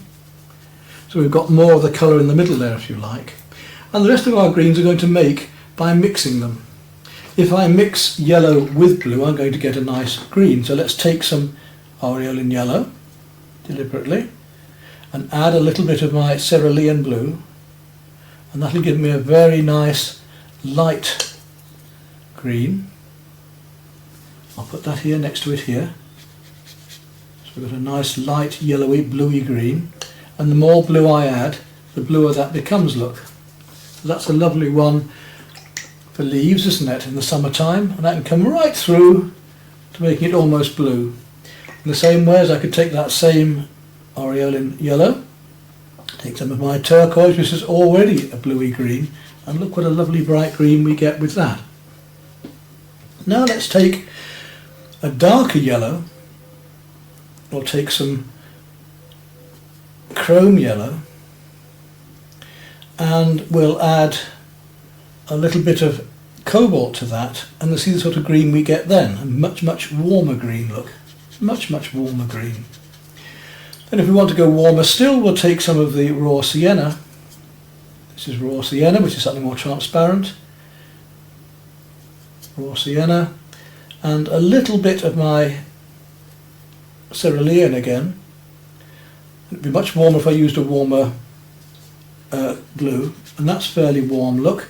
If I take that same colour and add some ultramarine to it, then we get a wonderfully dark, warm sort of green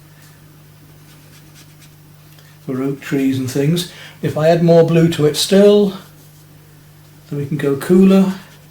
If I want to add more to that still, if I take some burnt sienna and go really warm into that, burnt sienna and the blue, and look at that lovely warm green we get there. So we've got the cool greens right the way through to the warms now.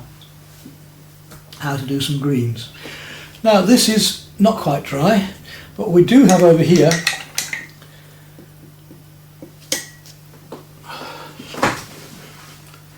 and we talked about making darks with our watercolours. If I take the very deep purple here and start up here and graduate it, there's a very deep purple. Now if I thin that down and bring it down lighter, then we get a lighter colour of it. So we don't make pink by mixing white with a colour, we make pink by using it more thinly. There's the red, and if I use the red very thinly, look, over the white paper, we get a very light pink. But as I say, some colours we can't make, like this cobalt violet, which is cooler and gives us a different sort of cool pink next to it. So we make our colours lighter by either using more pigment in to make them stronger, or less pigment, or we use more water to make them thinner, and the thinner the paint and the more white paper showing through, the lighter the colours will look. So any of these colours have a graduated dark to light, don't they? Now whilst we're still waiting for this all to dry off, let's look at the browns. I only keep a couple of browns in. I keep the burnt sienna, which is a very important one, and it's beautiful when we mix it with the ultramarine to make a dark colour. So there's my burnt sienna. I usually keep in an Indian red as well. I keep in a burnt umber. This is the burnt umber. You see it's much richer, stronger brown. The burnt sienna is much warmer. You can see there. And This is Quincadrone Gold, which is a beautiful colour, especially for painting pan tiles and things when you're adding warmth to it in Spain. So Quincadrone Gold, it's much stronger than the raw sienna.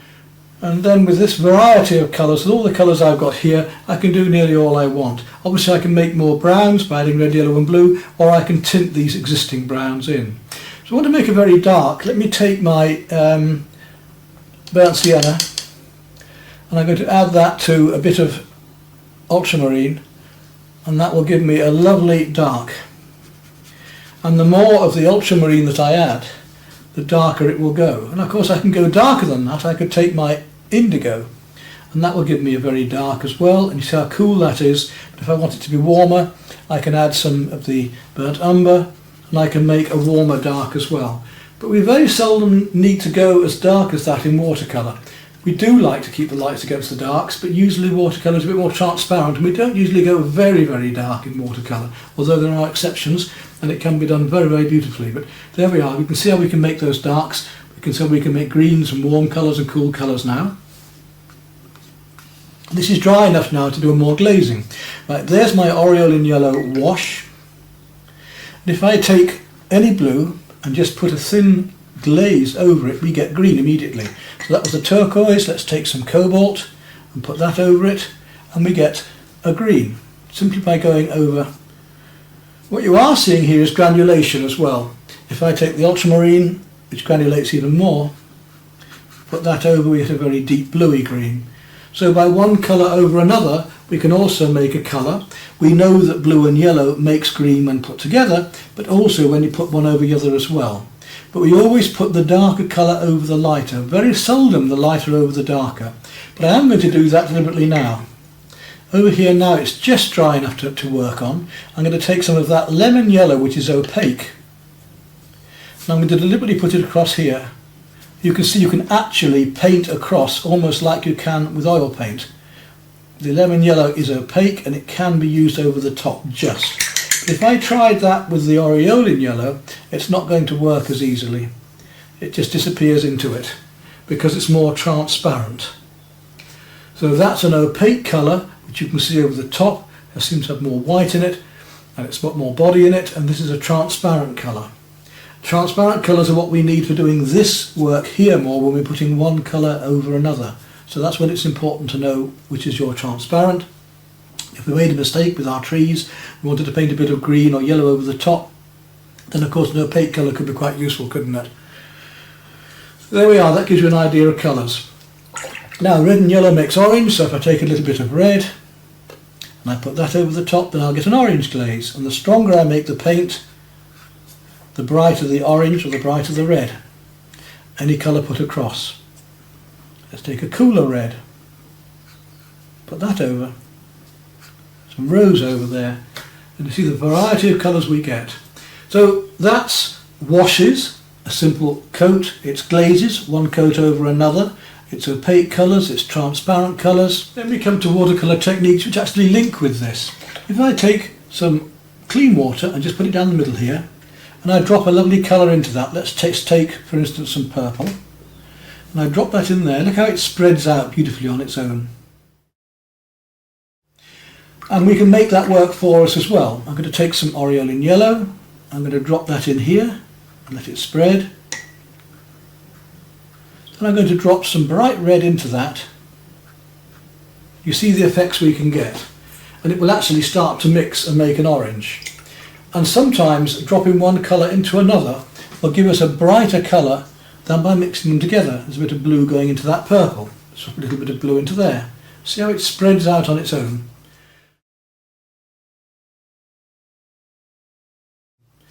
That's wet into wet. We can also paint wet next to wet. So if I put a yellow band down here, it's wet, and then I take some red and put that next to it, the wet will flow into the wet. Depending how wet it is as to how much it will flow in. We can also blend one colour into another as well. If that were dry, I could paint one colour next to it and blend it in. So we have wet next to wet next to dry, wet into wet as our three basic techniques which we're going to discuss next. I've shown you how watercolour works by using the white paper and making the paint thinner to make it lighter, or thicker, more pigment to make it darker. But we also are working from light to dark, or nearly all watercolour we work from light to dark. Now there are ways we can leave white paper, I'm going to discuss those, and there are also ways we can put white paint back on afterwards. But the basis of watercolour is that we leave white behind. So let's say I had a snowdrop I wanted to paint here, and I want to leave the snowdrop as white. I'm going to make some nice deep green, so I'll take some of that and some of my chrome yellow, and I'll paint around the petals of the snowdrop like this.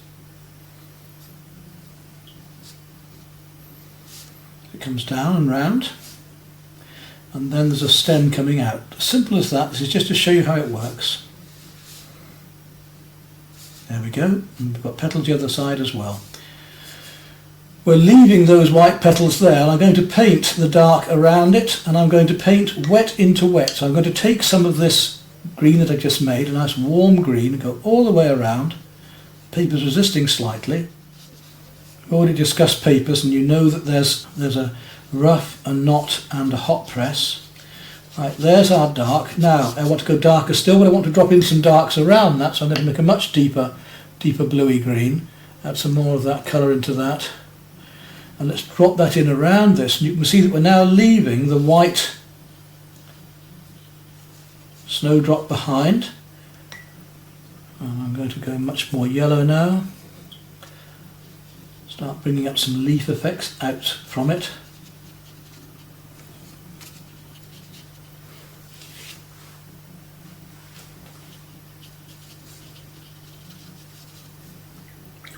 Just take some nice yellows, bit of yellow now, and just coming outside here, dropping wet into wet. So you can see how we can get just a misty effect of things out of focus by dropping one colour into another. Let's try a bit of turquoise in that for fun. Get a much bluer effect from some of these leaves. And I've got to let that dry off before I can put any thin washes on here to give this white plant, this white flower, any form. Let's go even darker into that, take a bit of purple, go right down into here. Let's go really dark around this bit here, imagining there are much darker leaves coming in and out of around this stem. So we can get this effect of wet into wet. I'm going to show you examples of this as we go on. But there we are, look, and that's left the light colour behind. All I have to do now is let that dry, and I can tint into that. Equally, I could have taken a bit of light blue to start with. I could make a very slight wash, maybe a little bit of the pink too, and I could make those flowers already, and I'm leaving a bit of white behind here deliberately. Now I could paint around that with my dark colour, and I could let that just blend in slightly. It's not too wet, you see. I could let that just blend in slightly around there. Bring in some of those edges of those petals, so we can start to get the idea of how we can paint wet into wet to get effects. And the wetter this is, the more this paint will spread into it. The drier it is, the less. Make some ready-made green here, take some of that sap green, just linking it in as if it's a shadowed flower below this. And we'll bring some of that green into the form bit as well. So it's like a shadow below there. Now, this is drying off, but what I want to do now is take a little bit of my cerulean blue and use it almost like a grey. Use it with a little bit of the cobalt violet, just to tint these petals and make them a bit greyer. At the top there, I want that to be quite light, so I'll make that a yellow colour again and just bring that down and through. And you see how we can start to get the feeling of flowers in shadow or standing out. And the drier this is, the sharper the edge. If we want soft edges, then we can blend one thing next to another with wet next to wet or wet into wet. If we want hard edges, then we need to paint wet over dry. For instance, if I come back over to here, this is now totally dry. If I take this purple and I paint across here now, look, we get a totally sharp edge, unlike here where it was a soft edge earlier.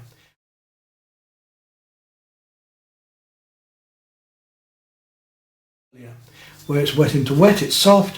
Where it's wet onto dry, we get a hard, sharp edge. So I'll let that dry a moment and I'll just show you how that works. Right, whilst it's drying, we'll just look at some more of our tools. We're going to look at each of these brushes gradually, but there's texturing as well. We just use that brush, and by making a petal shape with that brush, just by placing it on the paper, we get a petal shape like that. As you can see, we can paint flowers by doing petal shapes like that. Either way around. If I were to make the masking fluid is a liquid gum. If I were to put masking fluid in the same way on this paper in those marks, it would resist this shape, which means that when I let it dry and put paint on it, it would then later be removed and leave white paper. So masking fluid, we will discuss that. So that brush will make that kind of mark. It will make a long thin line. You have to know what each brush does. But there's also ways of splattering. I can take, say, a toothbrush and take some paint. We'll take a deep blue, some Prussian in this case, and just put some on there, and then we can splatter that. So, very fine splatter in this case. Just by it's a very fine splatter, you can see that way, look. Or I could do a bigger splatter with a more bristly brush.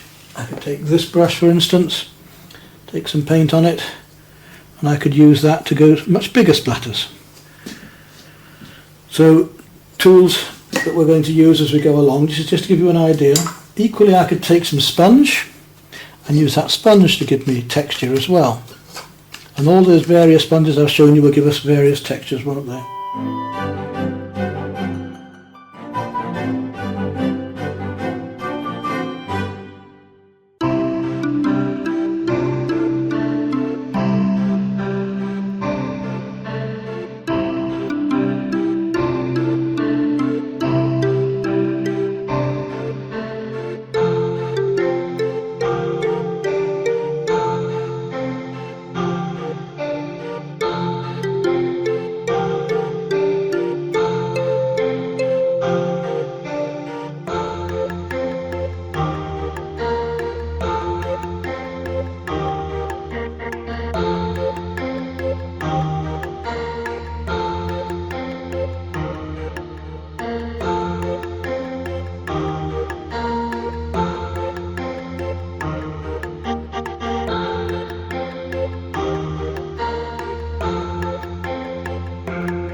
picture of a teapot in a friend's garden in Provence. Not that you know it's Provence, but I wanted to discuss with you the use of masking fluid here, the way we can use glazes and building up wet, getting to wet next to wet here, wet on dry here. But here I want to use the masking fluid for these sharp, bright edges of the stems here and these brighter petals. Sort of roundness here.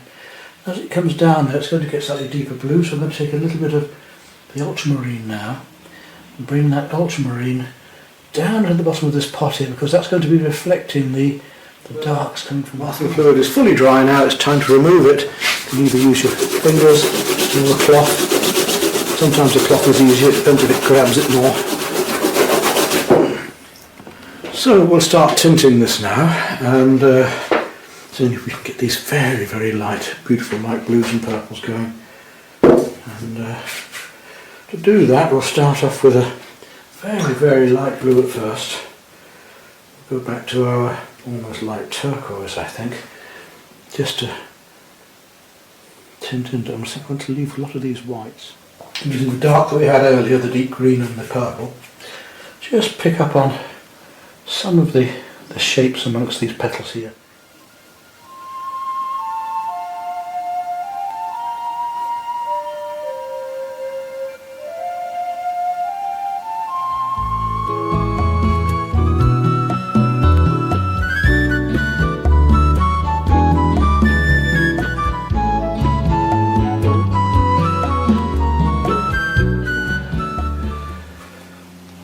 Too strong, but I've got to start dropping in these deeper tones here underneath the clouds now, underneath the clouds mainly.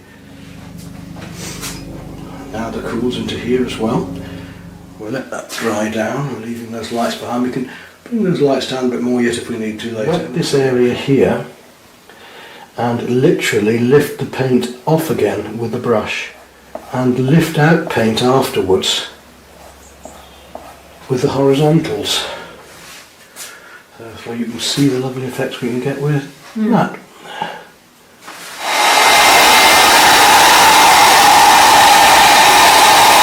Okay, that's dry enough now to start to work on again, and we're going to want to start to work some textural effects before I take off the masking fluid. Bring my picture back to work from. First of all, to work up some of these darks on top of the ripples. That's what we can do with that. A little bit of rose into my... We'll just see if we can drag across. I want it fairly wet for this. Not fairly. I could use a single brush, but I'm going to just use at the moment a rake just to get some of these nice ripples that are going back into the distance here. Quite effective, isn't it? And don't forget, you can get these rakes in various textures, from fine to... Right, so that's enough of that. I'll go back to my mop, make up a similar colour of the ultramarine, a little bit of rose, a bit of dry brush just across there maybe. Don't want to lose my sparkle there. And some of it going down through here as well. You just drag it. Before I remove the masking fluid, I'm going to come down to here. And I just want to work on these grasses and things, and I'm going to use my hake. Hake's a beautiful brush for textural work. It allows me to do lovely grasses and things, as you can see here. I can paint large with it, I can paint small with it. Ron Ranson, as I say, was one that really loved the hake, and he could do an entire painting with a hake and just a rigger. Let that dry down a bit. While I'm waiting, I should come back on these, bake some rose, and start to do the bits of weed and darks with the rose on here. Link it one into another there like that. Masking fluid, say, still got to come off there. To go back to my orange and Cadmium orange, and just drop some of that in with it as well, so I get a more opaque feeling of the lovely rich effects we can get with watercolour that people forget. They think watercolour has got to be so delicate and so fine that...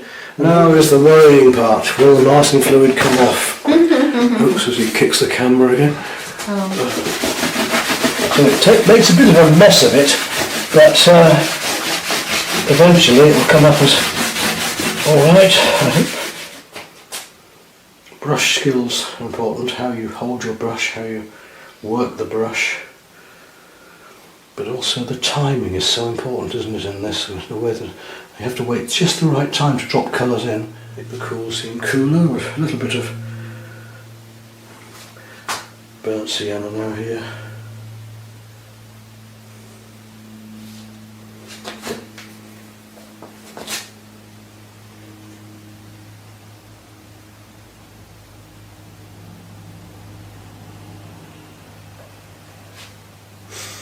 And there we are, we'll call that one finished.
Right, this landscape this time then, and I'm going to mark it off the same, my quarters, halves and eighths, just so I know where things are going. The scale is slightly different because the paper's slightly squarer. I couldn't go any larger, I wanted to, but for the board, I've got a large enough drawing board for a larger paper. I don't do many this size. Right then, here we go. So we've got this paper marked with this, and that hill there comes in here. I'm just going to discuss how I do the drawing as well. Bottom of this hill is just about on line with halfway here and finishes about an eighth of the way in, so 1/4 eighth, so about here. So we've got this hill coming down, lovely shape, all the way in a nice curve to about there.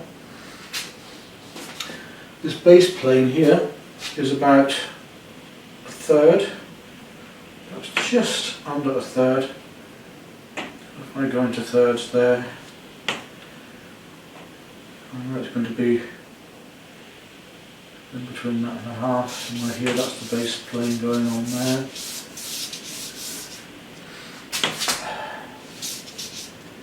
Nice composition. Coming from here, there's a gentle hill that comes down. And the centre of the picture is about here as well, so we're not far out on that. Let's look at this here. That beautiful line there that comes down, just gently curls all the way into here. And we've got a plane coming in there. This mountain comes behind, soft clouds and things. We did this recently with watercolour.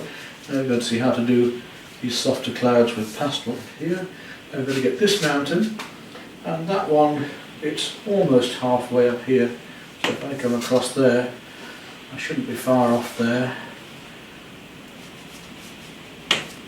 Where does it finish here? Well, we've got to come up from here, haven't we, anyway? So if I come up,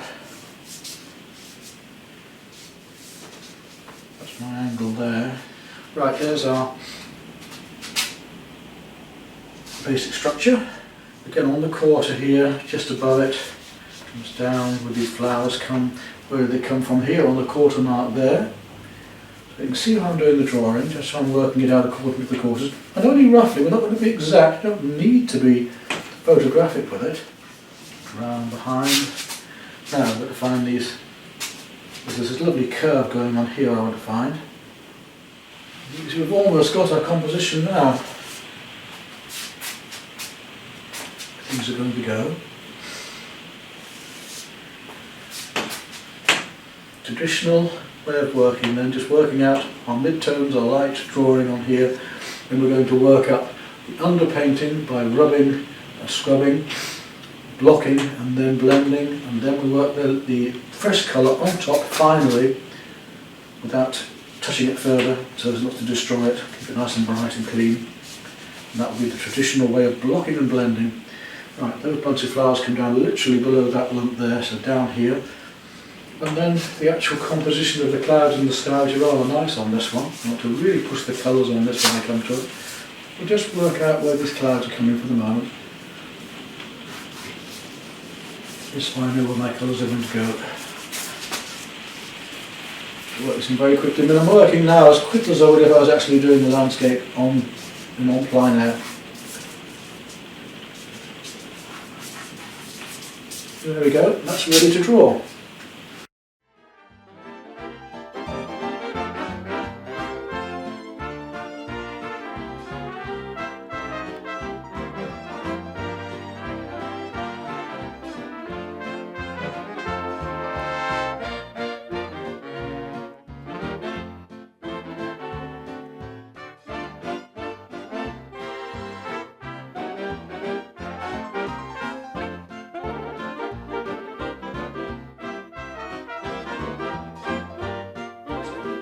As we go. So let's first of all take a close look at this, which is a canson paper, and just what happens when we blend these pastels before we actually start. So just watching this then, Beverly, we're going to use a deeper pastel first. Now this is the fresh pastel. You can see how lovely and bright that is. But if I rub it, it dulls down immediately. Okay. We can leave the paper glowing through like that. So you've got an undercolour. Now this is useful if you're doing a technique like constables where you want the browns to show through. So for with pastel, that all papers change colour, even the best of them, will eventually go lighter with light. So I prefer to use either paint underneath or rub pastel in to give my colours. So that's the first point. Right, so we've rubbed that colour in there. If we put the same colour over the top, you can see how it goes brighter, slightly brighter in that area. And the same if we're using brighter colours over that. If I put a brighter colour into that, then it's nice and bright and clean. If I blend it, it kills it immediately. So I would want to come back over that. Now scumbling is where we just bring the pastel over the surface, letting the undercolour glow through. So that way we can get a colour that won't go brighter later and bleach out. We can let the pastel glow through and hopefully the pastels will remain. We have actually tested even these unison pastels, and in bright sunlight even they fade slightly. So you don't want to have pictures in bright sunlight, but that's scumbling. Feathering is short strokes like this, and you can cross hatch by cross feathering across. So we've got several techniques we're going to use there with the texturing, the same way as dots and dashes. So if I wanted to have clean pure pastel over this and my final coats of leaves, then you can see how brightly I can go on top by clean colour at the end, and there you've got the blocking and the blending and the finishing coats over the top, and that's what we're just about to do. So that's your first basics in the blocking and blending method. The first thing I've got to do is get Beverly to catch up with me and just get her basic drawing done. We've taken a look at the earlier part of this video already, and I've shown her how we can use the quarters and eighths on the paper here to start off finding where things come. So we've got the halfway point here, and then that mountain comes down to that halfway point there. So you've got your pastels here, your photograph there, and you've got your drawing. There's plenty of drawing there. That's just ready to make a start. It's only a few minutes, so I already see that your abilities are quite good, and I think you'll manage to keep up with me. Unfortunately, we've got the rain in the background again, which I know one of my students actually likes, but some of you might find it a bit of a nuisance. We don't want to put radio mics and everything up today. So usually I start with the horizon area. The reason I do that, Beverly, is because the horizon is usually the midtones. And I'm going to work up all of my midtones here and go downwards to the darks. Right, that's my blocking and blending just done in that bit. I'm going to carry on down and start blocking in the blues and so on down here. I'm just building up these by blending one to another. Yeah, you're blending where you need. I mean, if you feel that something is right, you leave it alone, but if it's not quite, then you just blend it in by blending the scumble in a fraction. Now, what I was saying about not going too dark, because we're going to go darker, lighter onto it. If I now come back with some lighter creams, I actually take some very light cream and start to put that in to these little lights shining around the edges of them. And lighter still, as I say, I come back to that very light, almost white. Are you nearly there? Ready for the mountains? I think so. Look at that green dust of the sky here, you see. I mean, that's interesting, isn't it? Yeah. Pulling up those turquoises. Right down into here. Okay, let's see. Right, then into that, I can start to, there's a lovely soft blue. Again, I can do my shading behind there as well when I'm at it. Now you see how I can go quite hard edged. If that's the soft, now putting fresh pastel on, I can come in with these lovely deep darks. I can just feather and blend softly, or I can go, so I can blend it like that, or I can come in harder like that. And blocking and then blending in to give my underpainting. The dominant colour I think here for me is this deeper mid green. Is rather fun. That was a getting to learn. You're Getting coming to on. know. I also talk to myself That's good. while I work. Yeah, well, I do all the time. I do in life actually. Yeah. I get a better conversation that way normally as well. As I say, you can't see wood for trees, but once you've got the blocking and blending done, you can start to see how your colours really are. And you can get the feeling of a lot of texture and detail in the foreground here by, again, the blocking and blending method. It's a technique that I use quite a bit with acrylics as well, where I put dark blocks of background in and start to texture up. Then for the final lighter colours we have to really twist and push the pastel to get pure colour achieved. It's these last highlights that just finish things off now, because that's what we're working on now.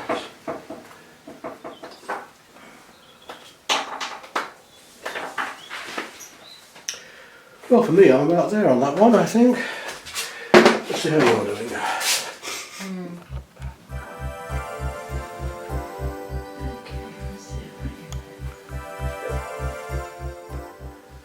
And there we are, the effects of light, clouds, into the sky.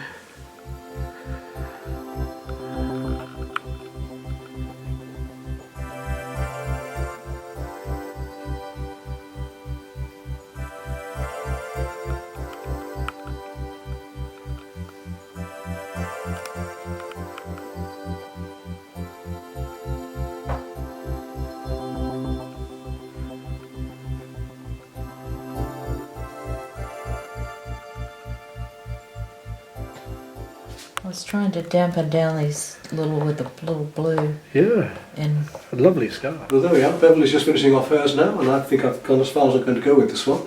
So we'll just capture Beverly in a moment with hers. She's done really well. And then, as I've only a couple of hours work, so it shows how rapid this technique is. We're going to move on to doing a big acrylic in the rollers.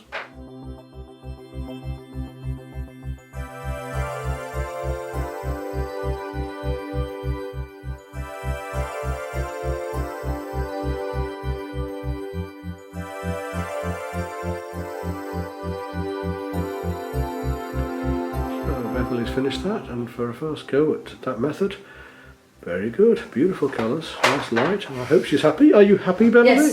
yes, I'm very pleased with it. Good. Well, we'll move on then. Sorry. Well done. It's That's very the first good. one here, and it's Yeah. only taken us a couple of hours.